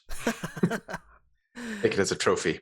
Say, my clan might appreciate this, but perhaps there is a bigger prey yet. Ah, giant toe, a delicacy in some locations. Do you plan to eat it? I don't know if you guys know this, but Heroes Feast only lasts for 24 hours. Are you saying we Yes. should go? Yes, good. Oh, I don't. Good point, I don't Denny. mean to. I don't mean to pressure you or anything. Let me just reattach this other leg, and we'll be on our way. Good point, Denny. We ought to follow the trail and see what we can find. All right. I'm good at following trails. Well, it is there as you head out into the tundra, there is one landmark that in the distance you can follow. For as you do leave the village of Taloth and the survivors there, the clouds on the night sky begin to dissipate, and a brilliant aurora appears in the skies above Mount Hathig Kla. And it illuminates the snowy tundra, sending glittering across the field, and you can even see in the distance under the aurora the glittering peaks of Hathig Kla, even in the night sky as you come towards it. Occasionally, you pass through as you travel forward. There are areas where the snow melts away into fields of hot springs, geysers, and geothermic vents that send a steaming mist up through the night sky, actually making the areas around them quite warm and hospitable, despite the frigidness of these northern areas. And so the journey is one of several hours, and with the permanent state of twilight that these northern lands are kept in, it is difficult to tell what time of day it is, but it is after some 6 or 7, 8, possibly 8 hours of traveling that you find begin to approach the slopes of Mount Hathig Kla. Getting my Lovecraftian mountains mixed up. Mount Hathig Kla. Here, the glacier-like peaks around the sort of the foothills of the mountain where the dragon's lair is said to lie are all manner of hot springs in luscious tiers of water. So what you'll see are like these tiers of pools forming up in rock formations that are in a strange hexagonal shape with pillars of basalt and crystal. That the stone themselves between the pools of water is this strange sort of like hexagonal pillars, almost as if it was built, but it's a natural formation of the geothermal rock in this in this area. And so from here, there are sort of these paths of these geothermic rock formations that lead between pools of hot water. With this much travel, having traveled through the day, as you are on the slopes of the mountain, if you did want to take a long rest, this would be your opportunity to do it. Well, that seems like an invitation to me. I will take a long I would rest. love to take a long rest. I'm good to still go, but if you guys want to take a long rest, I'm okay with it. I mean, I have exhausted much, and I'm exhausted. I guess maybe when we get back, we should ask those mages why they didn't just teleport us here. Well, perhaps they knew about the giants and they wanted us to kill them as well. This village is probably important. The short answer is that they teleported you to the teleportation circle. All right. Maybe they should be better mages and learn to teleport us places that don't have circles. Well, the folk in this world that could cast the teleport spell would be mighty indeed. Let me ask a question. I'm sorry.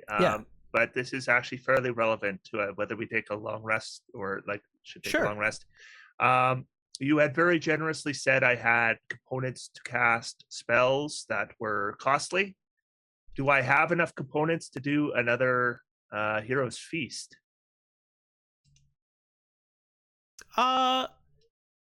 Yeah, sure. Okay, we're gonna have the hero's feast before the long rest, people. We'll use my 7th level slot. 8-hour long rest should last 16 hours after the rest is complete. Okay. All right. All right. All right. Well, you are able to spend, despite the rough weather of the surrounds, the area that you are in though now is still quite nice with all the hot springs.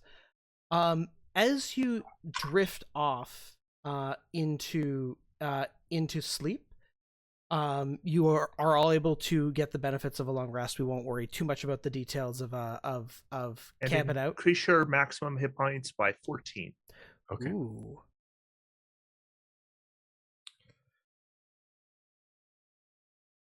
Also, I don't sleep, so I just awkwardly am standing there, just still, while you guys are taking naps. As you sleep, your dreams are filled with nightmares. Imagining scenes of some sort of creeping, pulsing presence, as if the stars watch down for you upon you with some sort of baleful hate, and that the sky itself would collapse into a rain of worms. It feels like there is something pulling at the edges of your mind, a presence watching over, just reading the surface level of your very thoughts as you awaken. Cabe, who was standing, not sleeping, but he had gone into stasis mode, he wakes up with a and he awakes and he turns to you two and he's like, I have had terrible visions in my stasis mode. 1s and 0s floating all about, and then there was a 2. It feels as if something is pulling at the edges of your perception, something that is almost riding along in your mind as an observer. The sensation is not unlike that of when when you're not sure whether you have a ringing in your ears or you're hearing an actual ringing noise somewhere in the room around you. It feels like that. Oh, that's my whole life. And it feels like perhaps if you were to focus on it, you might be able to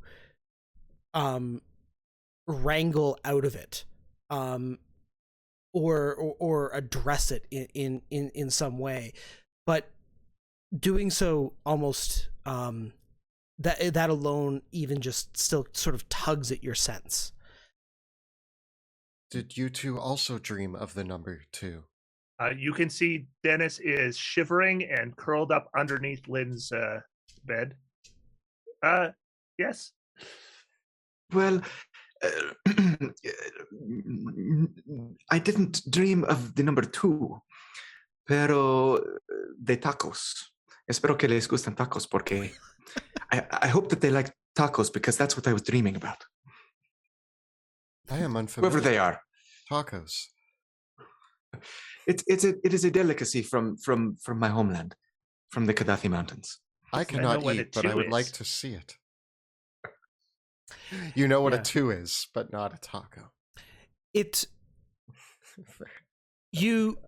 Whatever this feeling is, it feels like you might be able to shake it off, but to do so is painful on your mind itself. Is it causing me any immediate harm, or is it just a loose passenger?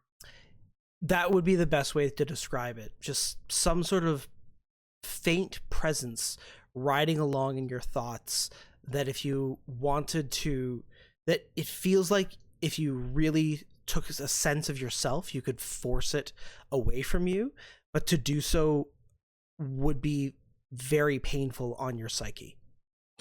I am most concerned of the presence of the number 2 in my mind, and there is an option for me to run an analysis, run what spyware. I detect spyware. Yes, malware bites. That's do it. Yeah. Well,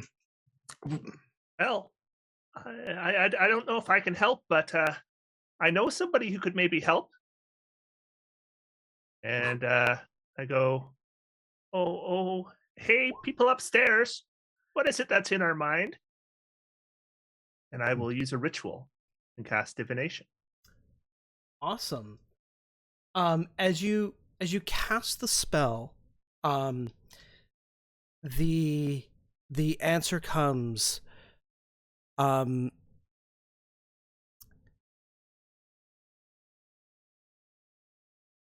A passenger from a world that should not be. A mind I kind of figured that out. unto its own. Like an elder brain? I'm not certain your character has a sense of what an elder brain is. I know. I don't know either, but that is the answer that comes to you. Okay. I have a feeling that this might be what drove this dragon crazy. Yes, that was what I was thinking. And those giants. Then it might be worth the pain of removing the malware. I'm nervous, but perhaps it's worth a try. Okay. I'm going to try to run my antivirus software. All right, you can all make a charisma saving throw. Okay. We all get. We're all standing close to each other, right? Yes. Yeah, we all huddle up. So add 5 to whatever you're rolling. Well, I'd love to hear It's that. charisma. 11. Yes. Ooh, Ooh, 28. 22. Also 22. Alrighty. Whatever psychic link has ridden into your mind is broken, but you all take 10 psychic damage. Oh. I mean, I'm still above my maximum hit points, so I'm happy. Yeah. I feel much better. The dragon should have done that. Perhaps they had a low charisma save. Perhaps the somehow dragon don't think did not so. think to run virus protection. We must install virus protection in the dragon. Well, it might be too late. I fear we might have to kill it, but if I'm being honest, I think it would make a great I trophy. thought we were here to cure it. Oh, I am programmed to destroy I think dragons. the dragon's supposed to be nice, isn't it? Dragons are for killing. I think I tend to agree with Cabe on this one. Although, Danny, if you think you might be able to cure it, I suppose I might be willing to give it a try. There's a spell I prepared just for. It's supposed to help people who go mad. My primary program is to build things. My secondary program is to murder dragons. and dragons are definitely not people. Will the spell work? Well, yeah, it's not supposed to. It's called Greater Restoration. It's really good at this very kind of thing. If there was a guide for masters of the dungeon, it might have rules on things like madness and say that this is the one spell that does it. Well, I know I'm speaking in arcane strange words. I think we wait until we can assess the dragon ourselves, assuming that it doesn't kill us. Yes. If we're dead, I won't be able to cast it. If it attacks me, I will attack it. If it stops attacking me, I will run an analysis and determine whether it is safe to stop attacking it. All right. Sounds like a plan. All right. As you approach closer after packing up your things and coming closer, you can see that there are a series of columns of columns of carved stone. The basalt rock has been taken and carved into arches and fine colonnades that form sort of a pathway that leads up to the place towards where the kind of the slopes of Mount Hatheg Cla.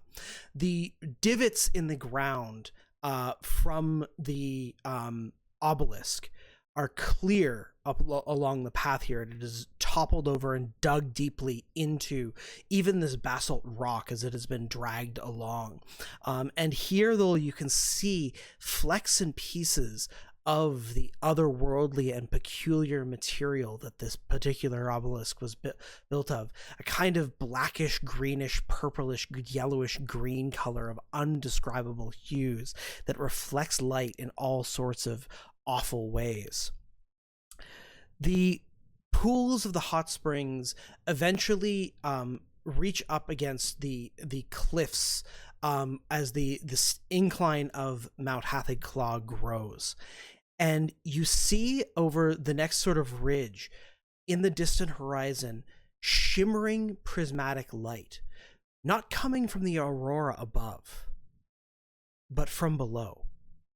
For as you crest the next hill, you see what looks like the mouth of a cavern in the cliff-like rocks of the mountainside that is covered in a shimmering dome of multi-hued light. There is, leading up to it, there is a pathway through the basalt rocks that you can see here, and the pools of the hot springs, and a pair of constructed temples flanking on either side of the shimmering field against the mountainside up over this way. So this is kind of the rough lay of the land here outside here. You can see that like that. And as you approach, they're looking down. I placed your tokens on the map, but you don't need to be this close. You can see that there's one central archway, and there are two hooded elves standing on the steps of the archway, each bent over a quarterstaff. Not statues, actual humanoid, living, breathing. Yes, okay. They despite the area here is surprisingly warm, so the air is cool, but the humidity carries the warmth off the hot springs, and so the two elves are garbed only in simple linen robes, almost like like someone who has perhaps taken a vow of poverty. They have very little beyond the sandals they wear and the simple robes that garb them. Their hair is shook white, and their complexion is purplish. Do we think them friendly? This feels much better in here. I like it a lot. Nice and warm. Excuse me. Did you see a large creature come through here earlier with a large obelisk of some sort?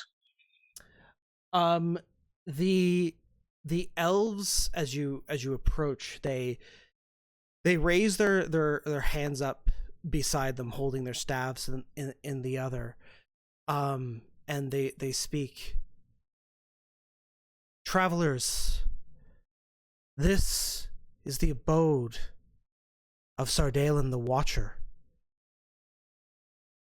Here the dragon has taken under their protection a dangerous thing. Come no closer. Everything is fine. There is nothing you need fear, but Sardalen must not be disturbed. Nothing to see here. These are not the dragons you are looking for. I am not afraid, but I must ask, why are we not to disturb the dragon? The great Baron Zaya the Wise is the only who the dragon will speak with. The matters are quite grave indeed, and Sardalen is engaged in a great project. Can you tell us more about this creature that it has taken, this dangerous creature that is taken under its protection? The two look at each other. They say, "We know very little of it, but if you wish to speak with Baron Zaya, she may tell you more." Yeah, can we talk to her?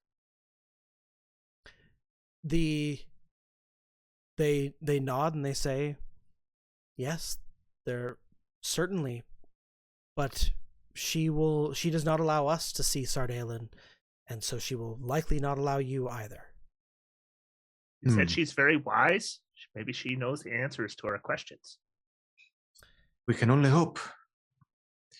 Could you point us in the direction?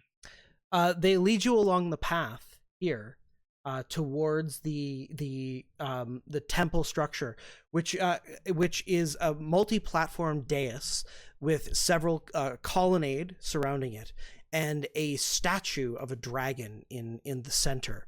And there is an elven woman, garbed similarly to the others, though she carries a staff of curious and peculiar metal. And as you approach, she says, "Hail, I am Baron Zaya the Wise. Travelers, I am sorry, but you have come at an auspicious time. If you have come to seek the wisdom of Sardalen the Watcher, now is not the time." Doesn't auspicious mean good? Indeed, it is. Why is it so good? Baron Zaya speaks plainly and says,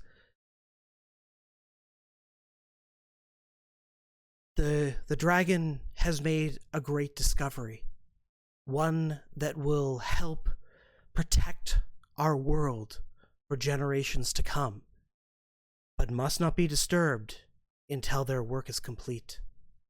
Oh, that does sound auspicious. But why is it that the dragon has been laying waste to nearby villages? We don't understand. How can this be a good thing? Oh, my friend, you and I are but mortals. It is not our place to understand the great foresight of Sardalen the Watcher, who has seen the turning of the ages of our world and understands why these things must be so. And you do not know why these things must be so? All that I know is that Sardalen must not be disturbed in his work. The dragon has taken it upon themselves to do a great thing so that we may all be protected from the harsh realities of this world. If there's one thing I know about mortals, it's that they do not like to get killed. And it seems that the dragon, in its goal of protection, is destroying entire villages and leaving many injured or dead. This seems like poor protection. I myself am a protector and would like to inquire as to the means of protection, as doesn't seem to be working very well. This strikes me as the wisest thing we have heard since meeting you. Thank you. Lynn says that to the elf. Sorry. Oh, okay. But I mean, it was a compliment. It was intended as such, but also a bit of an insult to her. This conversation is getting boring. Her face, her face scrunches up at the suggestion, and she says, "It matters little. The Sardalen, in their great power, has ensured that none will disturb them. Even if you wished to speak, well, you may." She gestures towards the glimmering prismatic barrier. You may simply walk and try. You will not impede us. I think walking through a prismatic wall like that might be a problem. I pick up a rock and I'm going to throw it at the prismatic wall. It's quite a distance away from where you currently are standing, but if you do want to, I have a good throw. Yeah. As you even approach it, give me a Constitution saving throw. Oh my. Do you get to add my 5? If you're walking up beside. Yeah. I'd for sure kind of stick together. 19. You are not struck blind. I can see clearly now. But the area within once you come within 100 feet of it, the glaring light is nearly blinding. A filter goes over my eye lenses to protect me. Yeah, night vision, or no, that's not what I want. Sunglasses. Yeah. And yeah, so I'm gonna, as I approach, I pick a rock up and throw it at the prismatic wall. Yeah. Do you want to just tell me, as you do approach, you do throw the rock, and as it strikes the barrier, there is a flash of light, as the rock is annihilated by earth, wind, fire, and all that good stuff, and possibly sent to another plane of existence in the process. I turn back Dennis Hopper, looking at that, just goes, yeah. I turn back to the elf lady and like, could you please disable this terrible gate so that we may pass? She replies, "It is not within my power to do." How do you speak to the dragon? She says, "I, much like any commune with their patron, Sardalen speaks to me when they so choose to speak to me." Does their voice come through this statue here? Yes. I'd like to take a closer look at the statue, maybe investigate it. I make an investigation check, or do you need an investigation? Yeah, sure. Give me an investigation check. I don't have a very good investigation skill. 11. You notice that set into the eyes of the dragon are several prismatic glowing gemstones, and the dragon is standing in a rampant position, so upwards with its claws outward, in a position that perhaps the dragon could be like, you could, if you could stand level with it, you could almost have a staring contest with it and clasp your hands into its hand and like hold its claws in your hands and stare into its eyes. Yeah. It's so beautiful. What are your passive perceptions? 16? 16. 18. Okay. Dennis, you'll notice that there is also a similar glimmer of prismatic light that is coming from the other temple.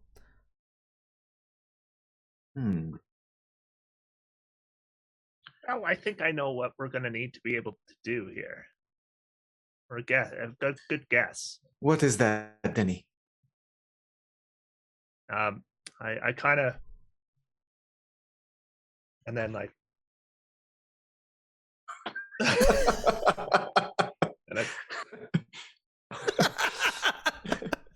I'm trying to like mimic and he then gets his expression on his face like he's been very clever in masking what he was trying to tell you. You want us to steal the gems?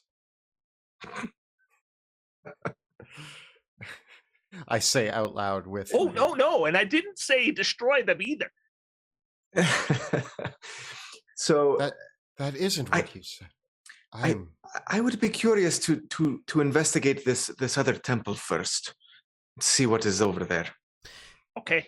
Yeah, I think that's a good idea. Certainly.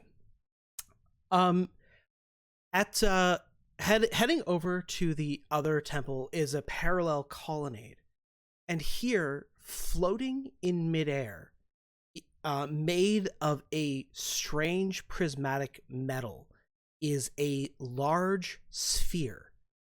And as you faintly look at it, it has the etchings and the colors move across it, forming the rough pattern of the continents themselves. And as it spins and turns, there are 2 divots on the poles of the globe. But only 2. Interesting. I am still trying to process your hand gestures. Are you sure you didn't want us to destroy? And I look over my shoulder. No, that's not what I meant at all. I was like, that's buffing. I will continue to try to decipher your code. Well, I was thinking for a second that looked a little like our world, except that one's round. Everyone knows the world is flat. Running analysis, I actually believe it is an octagonal flat surface with slight ridges and perhaps a 4th dimensional space that we cannot see. Yeah, flat. You two. Let's go back to the dragon. I want to get a closer look at those gems. But not for smashing. Okay. Perhaps. Baron, as you come back, Baron Zaya says, it is customary to make an offering when you do come to Sardaelin's temples. You may wander these grounds as you wish, but do not disturb me and the others who are here in contemplation. What do you want to look at the other statue? But where is this offering given? There is a bowl before the dragon. I do not have a lot of money, but I'm going to put 5 gold into the bowl. Okay. The bowl itself is a large, but 4 feet around, and as the bowl, you place the offering in the bowl, it fills with water, and a whirlwind appears in the bowl, and the water drains out, pulling your offering away. Fascinating. I'll leave my offering when we leave. This probably isn't going to do anything, but just out of curiosity, Cabe walks up to the statue and holds its hands and looks into its eyes. Okay. You look into the eyes of the statue and see a shimmering and blinking power. As you place your hands in the statue's claws, the claws slowly begin to close around your hands. I try to. Do I notice this? Yeah, you can see it. Can I try to like snatch them away? Absolutely. You snatch them away before the hands close, and the hands go back to their original position. I'm going to turn back to the elf and ask, is this dangerous to interact with this statue? The elf looks annoyed with you, and says, yes, it is dangerous. Don't do that again. What would happen if I did? Just out of curiosity. It would be very painful for you. How many gemstones did you say were in the statue? Just the statue's eyes. Okay, just their eyes. 2. And the number 2 yes. Resounds. All right. It's what you dreamed. It is all coming together. The number 2, the 2 gems, the 2 divots. 2 divots. Let's do 2 holes. I don't have a dagger. I want to try and pry one of the gems out of the dragon's eye. I have thieves' tools. There's lots of... Oh yeah, you should use those. As you bust out your tools and start aiming to pry the gems out of the dragon's eyes, the elves look at you with this aghast look. What are you doing? Don't worry. I'm making it less dangerous for people to dance with the dragon. It's for science. You defilers! How dare you? You stop now, or we will destroy You don't understand. We want to get through that wall. Give me give me a persuasion check. All right. Who? Chris. Okay. 23. 23. Wow. Yeah. They stop and they say, if you would like to see Sardalen, you may walk through that wall, and if Sardalen wishes to see you, then you will be seen by Sardalen.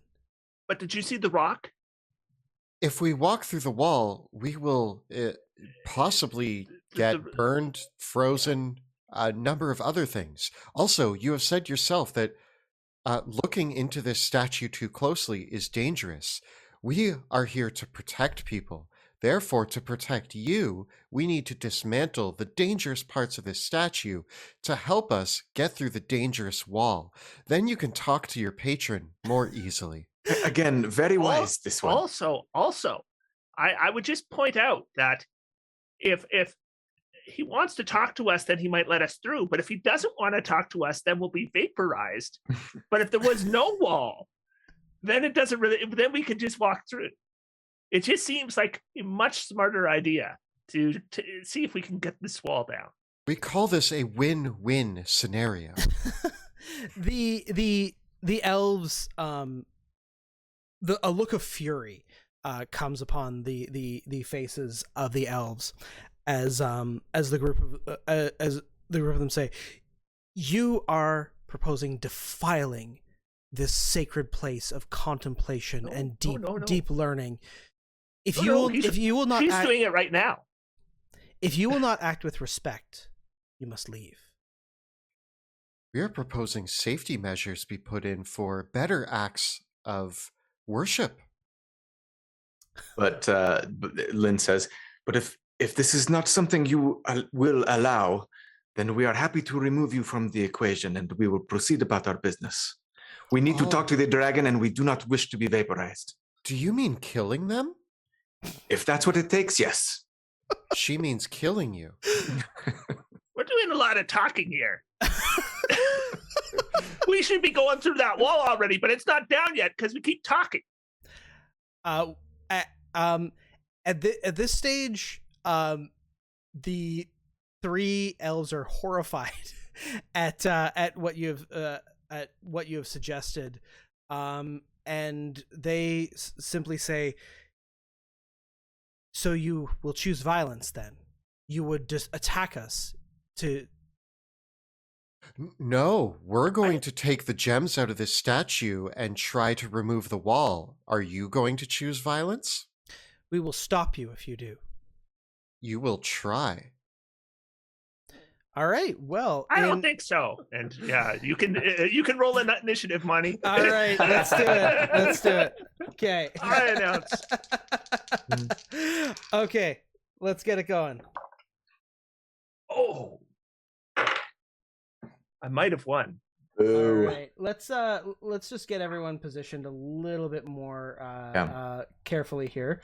I'm gonna bring the group of you over to the. You are all kind of conferring over at the dragon statue. Right, so right. I'm gonna pick you up and bring you over there. And great. Yeah, and then position yourselves anywhere within 10 feet of the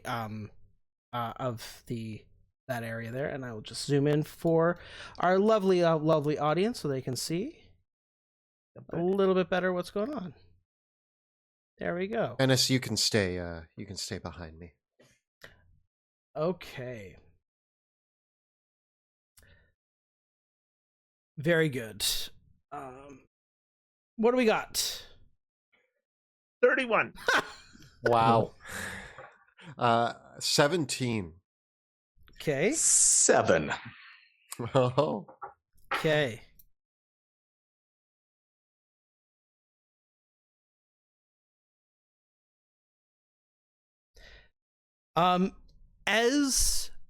Okay, so then we got Cabe and Lynn. All right.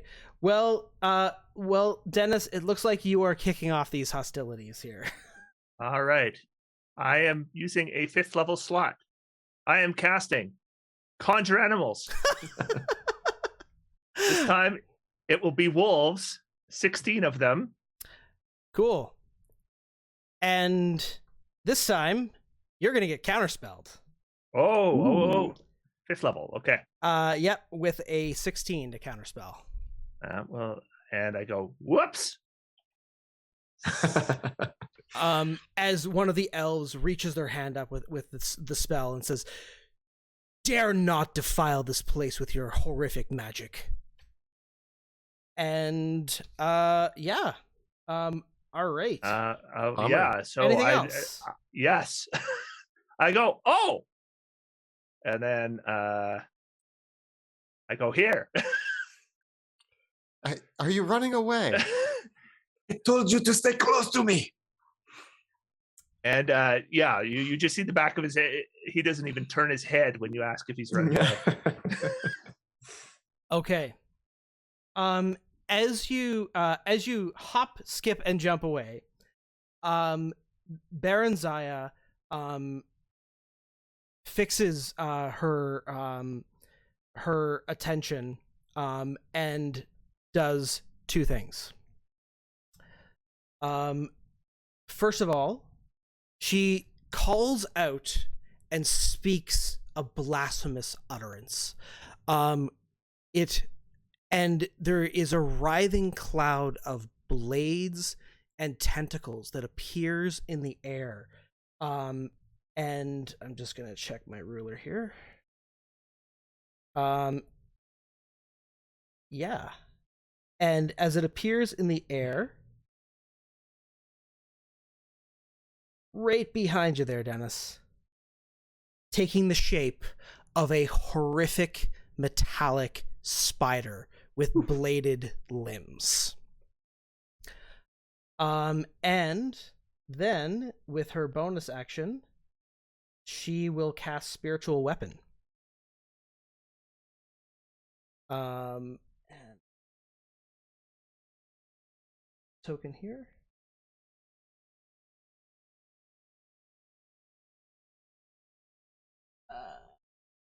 We'll go with, I'm just gonna go with this golden ball because I can see it easily.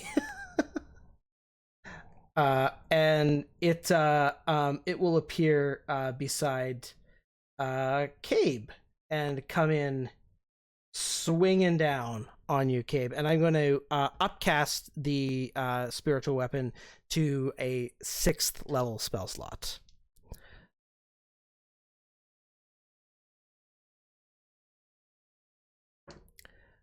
So Cabe, I get an 18 to hit you, which I don't think is going to be enough. Oh no.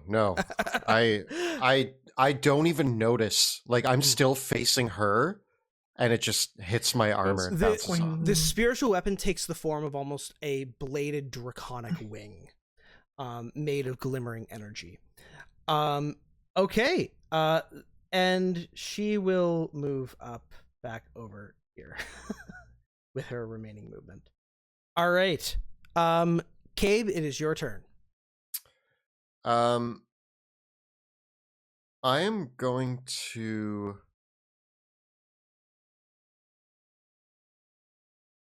move up to her. Okay. I guess my steel defender goes after me. Yeah. And just want to see something. How far away?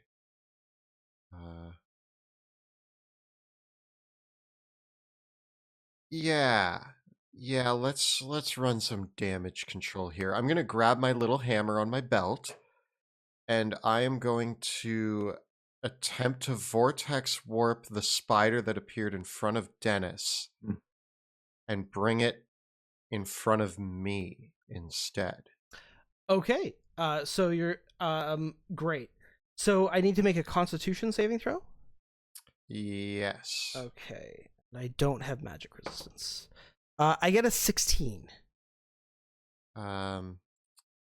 That fails. So I remove the giant spider that is about to attack Dennis, and I put it in front of me, like next to the Thank elven you. lady. Yeah, no problem. Right there? Yeah, Okay. and that is going to be my turn, and now I'm bearing down on both of these two with my heavy armor. My steel defender is going to run up next to me Mm-hmm. and going to rend the elf sorceress or warlock or whatever she is. Okay. So that is going to be an 18 to hit. That is a hit. Right. For 6 damage. Nice.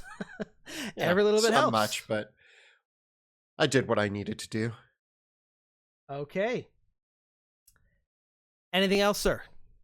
No, just gonna hold my ground. I hold my shield up, and I am ready for the onslaught. Okay. The elven mages flanking either side of the situation are seeing you there, Cabe. They are both going to cast a spell. And Yeah, that makes sense. they're both No, going. spell's my weakness. Okay. And we will duplicate that. They incant the spells. And yeah. And you kind of hear this sound like a shoom.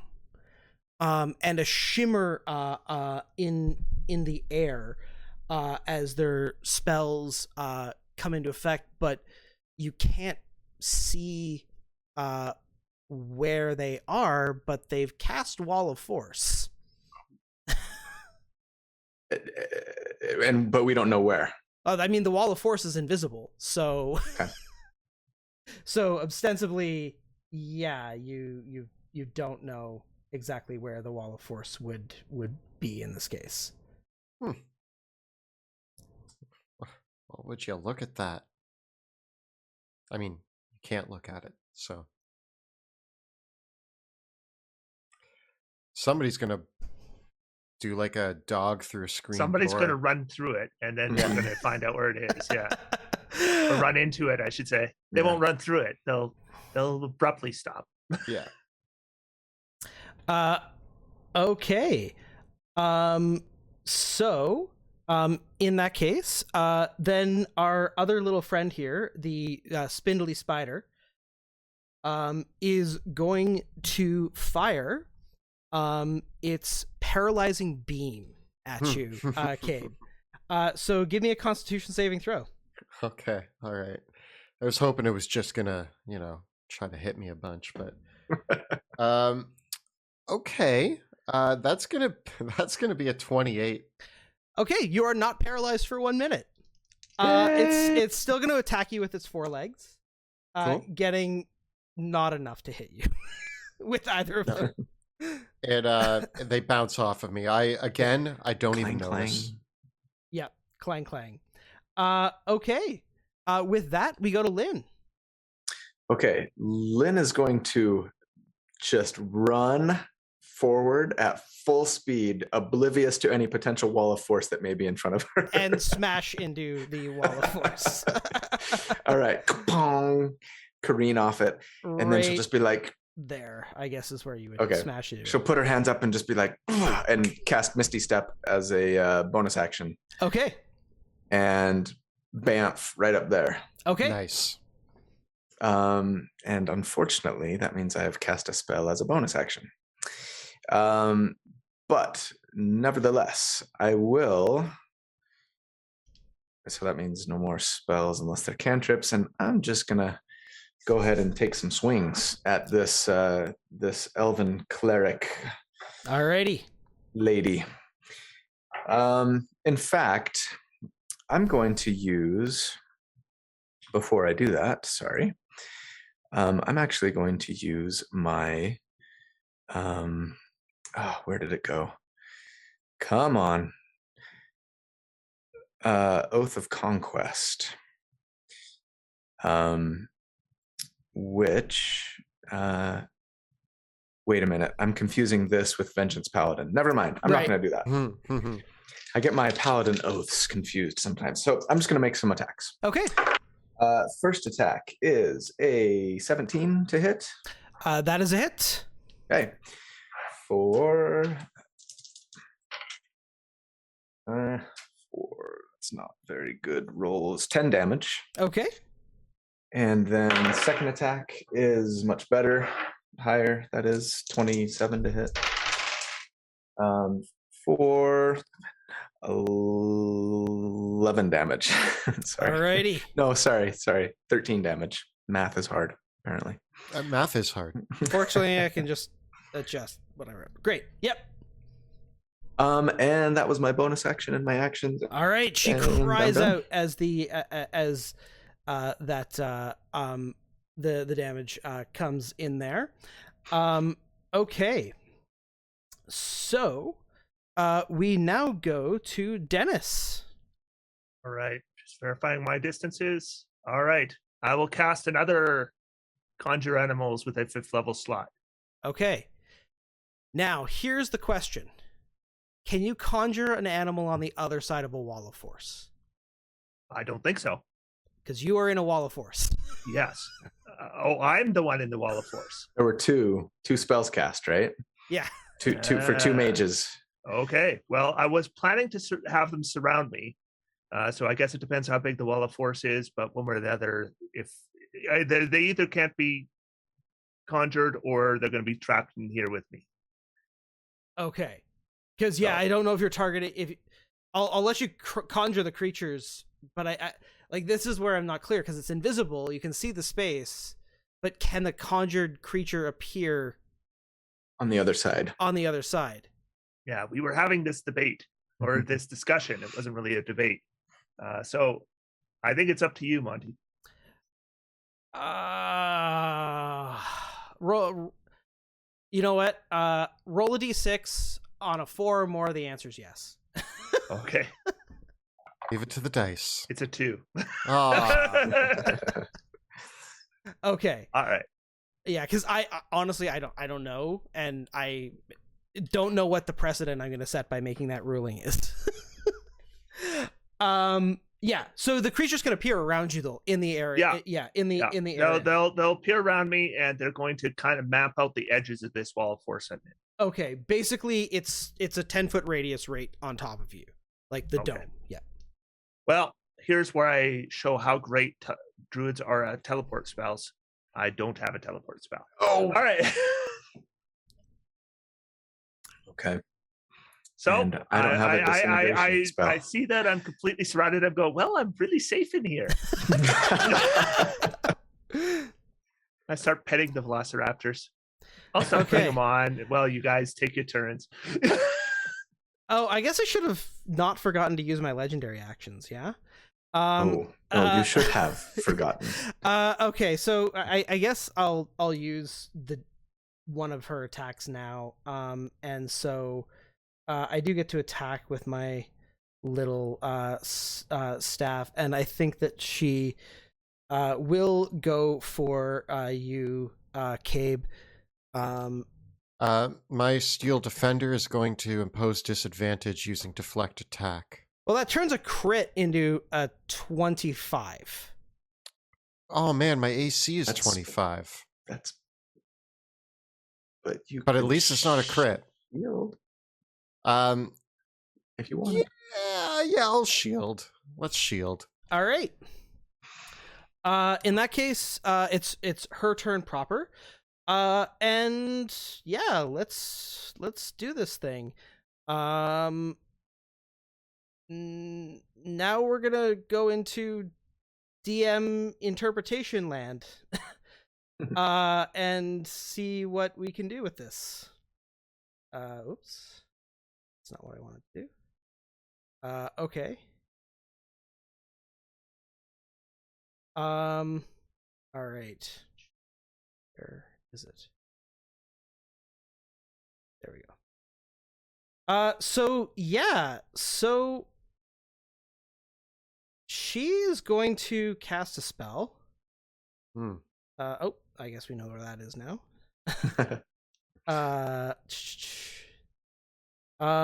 This is the best thing I have to represent this. Yeah. She's gonna cast Gate. And open a gate to the Far Realm. Okay. And on the other side are a bunch of beholder-looking sort of creatures. What? Well, I'm sure glad I'm behind this wall of force. Oh man! So just when I thought things were going well. So here's what we're gonna do. There's a bunch of different kinds of beholderkin in the Far Realm. So every round on initiative count 20, someone's gonna roll a d6. And that's going to tell us what kind of random beholder comes through the gate. Because there's no other way to interpret this spell. Is gate concentration? Yes, it is. Okay. So you're saying there's a chance. I'm saying there's a chance. I'm saying there's a chance. Okay. And yeah, and so that is and her spiritual weapon is stuck in a wall of force. Womp womp. So that's her turn. And so with that, Cabe, it is your turn. All right. I am going to cast. Hold on.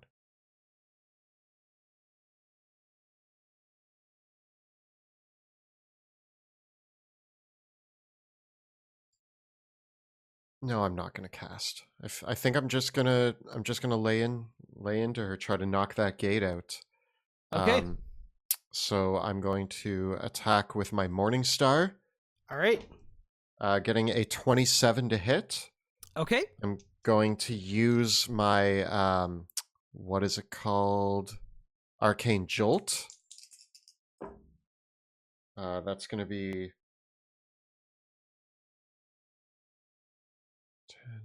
10. That's going to be 16 damage.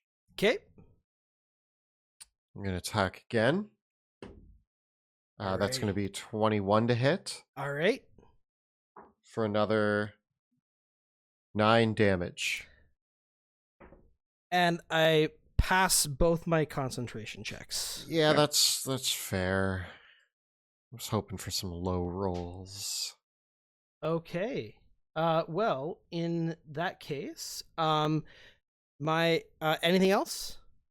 That is going to be it for now. Or sorry, my Steel Defender. Okay. My Steel Defender is going to attack her. Okay. Getting a 16 to hit. That is a miss. Nuts. I'm afraid. Yep. All right. Okay. That is everything.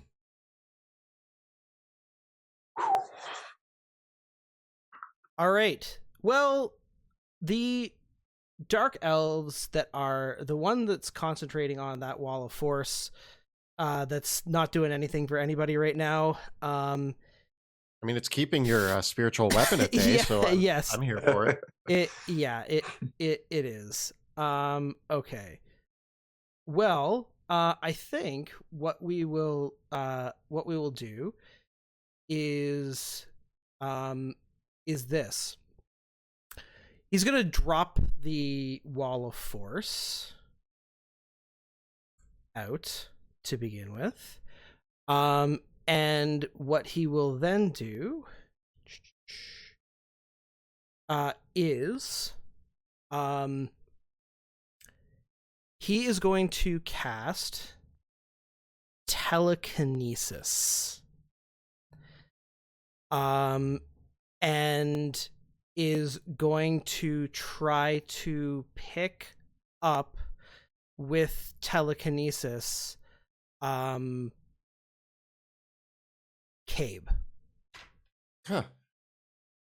Okay. So we can make opposing strength checks. Well, your strength against his spellcasting ability.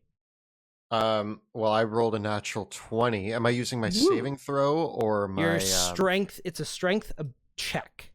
Okay. So that's going to be 22. Cool. The other one is going to cast silvery barbs on you. Okay. That's going to be 17. I win. With a so the or actually, hold on. No, you know what? You still win. Ha! Sorry. Nope. Because Take that, silvery barbs. Take that, silvery barbs. Okay. Useless spell. All right. Fun. All right. Then the other one that's still concentrating on Wall of Force is going to cast Vortex Warp on the on our mage on Baron Zaya, and is going to move her way over. Oh, I keep grabbing the wrong things. Way over there. Cool. Oh, cool. And then the retriever doesn't get its paralyzing beam, so it's just going to attack you twice, Cabe, not getting through your AC, but it does fire a disintegration beam at you. Oh, instead. Thank you. And you have to make a dexterity saving throw. +5. +5. From That's going to be 18. You do succeed, but you still do take 13 force damage. I can handle that. Alrighty. And Lynn, I'll have you take your turn, and then we will have to put a pause on our combat for tonight. All right, I'm gonna end this with a bang. I feel good about what's about to happen. Is this the one that's concentrating on Wall of Force still? That one is the one that's concentrating on Wall of Force. Yeah. I mean, maybe I should ask, would my character know this? I've seen them. You saw the other one cast things. Telekinesis on Cabe. So yeah, okay. Yeah. I think we need to get Hoppy Hop in the fight. So here's what I'm gonna do. I'm gonna run up to this elf, and I'm gonna use Quicken Spell to cast Hold Person. Ooh. On the elf here. They have to make a saving throw of 18. What is Hold Person? Is that charisma? Wisdom? That's right, it is wisdom. That's why I didn't want to do it on the other one, because I figured she probably has a high wisdom. Alrighty. I get a 20. 19 on the silvery die. barbs. Silvery barbs reaction. Everybody's using silvery barbs. I get an 18? My DC is 18. Oh. Can I also silvery barbs? You can, Yeah? right? Okay, I got a 10. I failed. Yes! Wall of Force goes down. Awesome. And okay, and they are paralyzed. Correct. So, and I have advantage on my attacks against them, correct? Yep. And any attack that lands is an automatic critical hit because I'm within 5 feet. Yep. So I'm gonna blow this guy up. First attack is a 22 to hit. That's more than a hit. I'm going to, let's see here, find my dice first of all. Okay, I do not have Giant Smite going. Remember that. I'm gonna smite. Okay. So just with the first level. So this is 5, 6, 10, 12. That's 25, 31, 33 plus 6 is 39 damage. Okay. Second attack. Okay, so the first attack didn't one-shot him. Yeah. So that was 39. And second attack is, the best is a 28 to hit. And I'm also going to smite here, just first level. And that is a, let's see, 11, 14, 16 plus more. I don't know. That's a very dead mage. So I just... Yeah.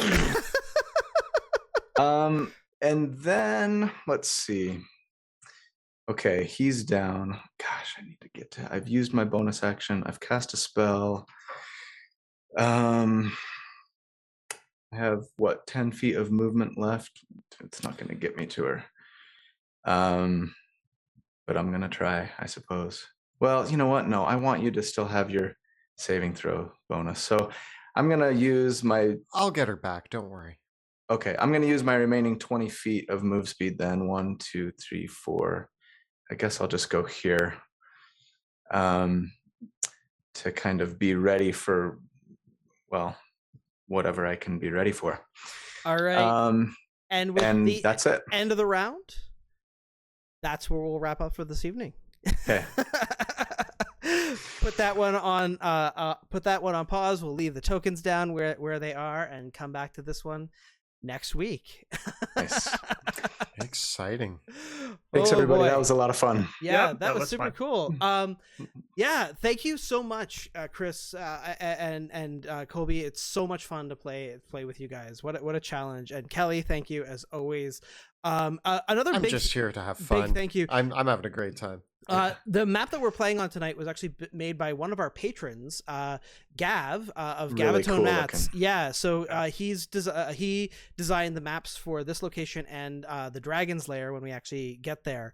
So check him out. He's got his own Patreon. He's making some awesome maps.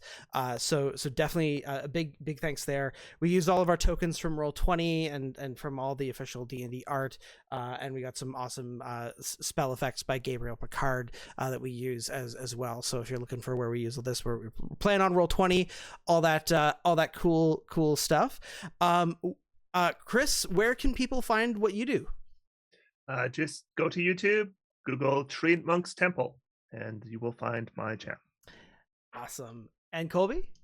Yep, same thing. YouTube, D4 D&D Deep Dive. Or actually, if you search for D&D Optimized, it will probably pull up one of my videos as well. That was the old name of the channel, and I noticed that that's a search term that gets used a lot when people find my videos. So either one would probably work. Gotta get the algorithm ironed out. Yeah. And Kelly, where can they find our stuff?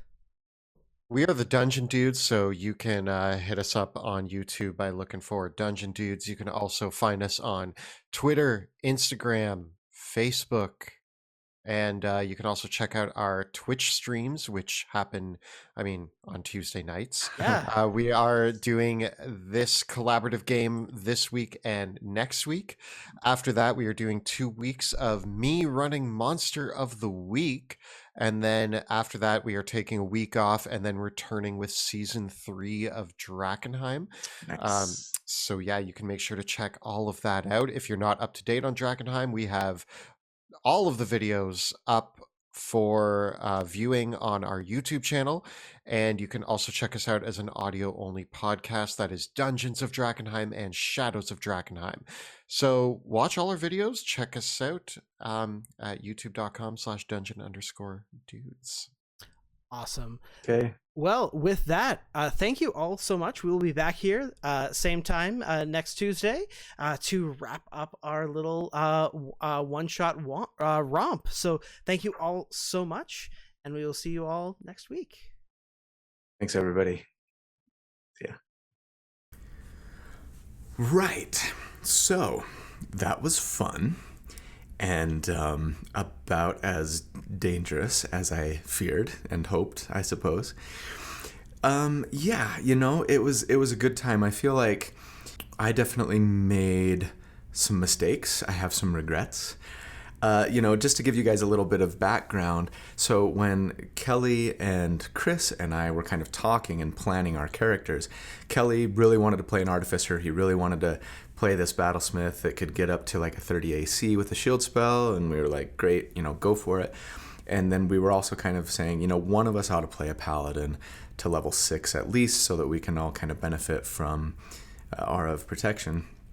And having had a few paladin builds that I'd done in the past that I loved, I thought, yeah, I could do that, maybe tweak one. And at first I was going to do the Vengeance Pally, and then I decided to do the Catch-22. I probably could have gone with something that maybe had a little bit better, sustained damage. But I really kind of wanted to showcase something that was maybe a little more unique, a little fun, a little different for those who were potentially watching from Chris's channel or from the Dungeon Dudes that weren't familiar with me, and you know what I mean, kind of might be like, oh, that's kind of cool or different or unique or whatever. So the Catch-22 seemed like a good fit.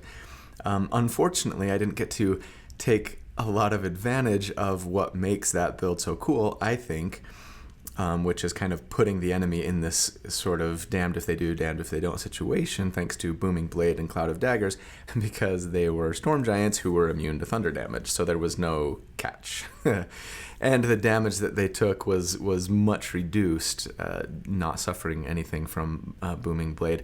And of course, I completely forgot that storm giants are actually immune to thunder damage, and so, you know, I should have just made regular attacks, would have done a lot better that way. Man, I really was upset with myself for not smiting when I crit as well, and that would have made the combat just a little bit easier. Probably would have finished that giant off a little sooner. But I did really enjoy getting a chance to sort of showcase the tactic from the crit lander in round 2 there at the end, where I got to kind of quicken hold person. I wasn't sure if we were going to get any humanoids, so when I saw a bunch of elves, I was like, woohoo! So yeah, quicken hold person with a couple of big strikes to just one-shot one of those mages. That was fun. More than anything, what I think round 1 in particular really showed off was why so many DMs don't allow their players to choose the beasts that get summoned by conjure animals. Because it can be arguably a little overpowered.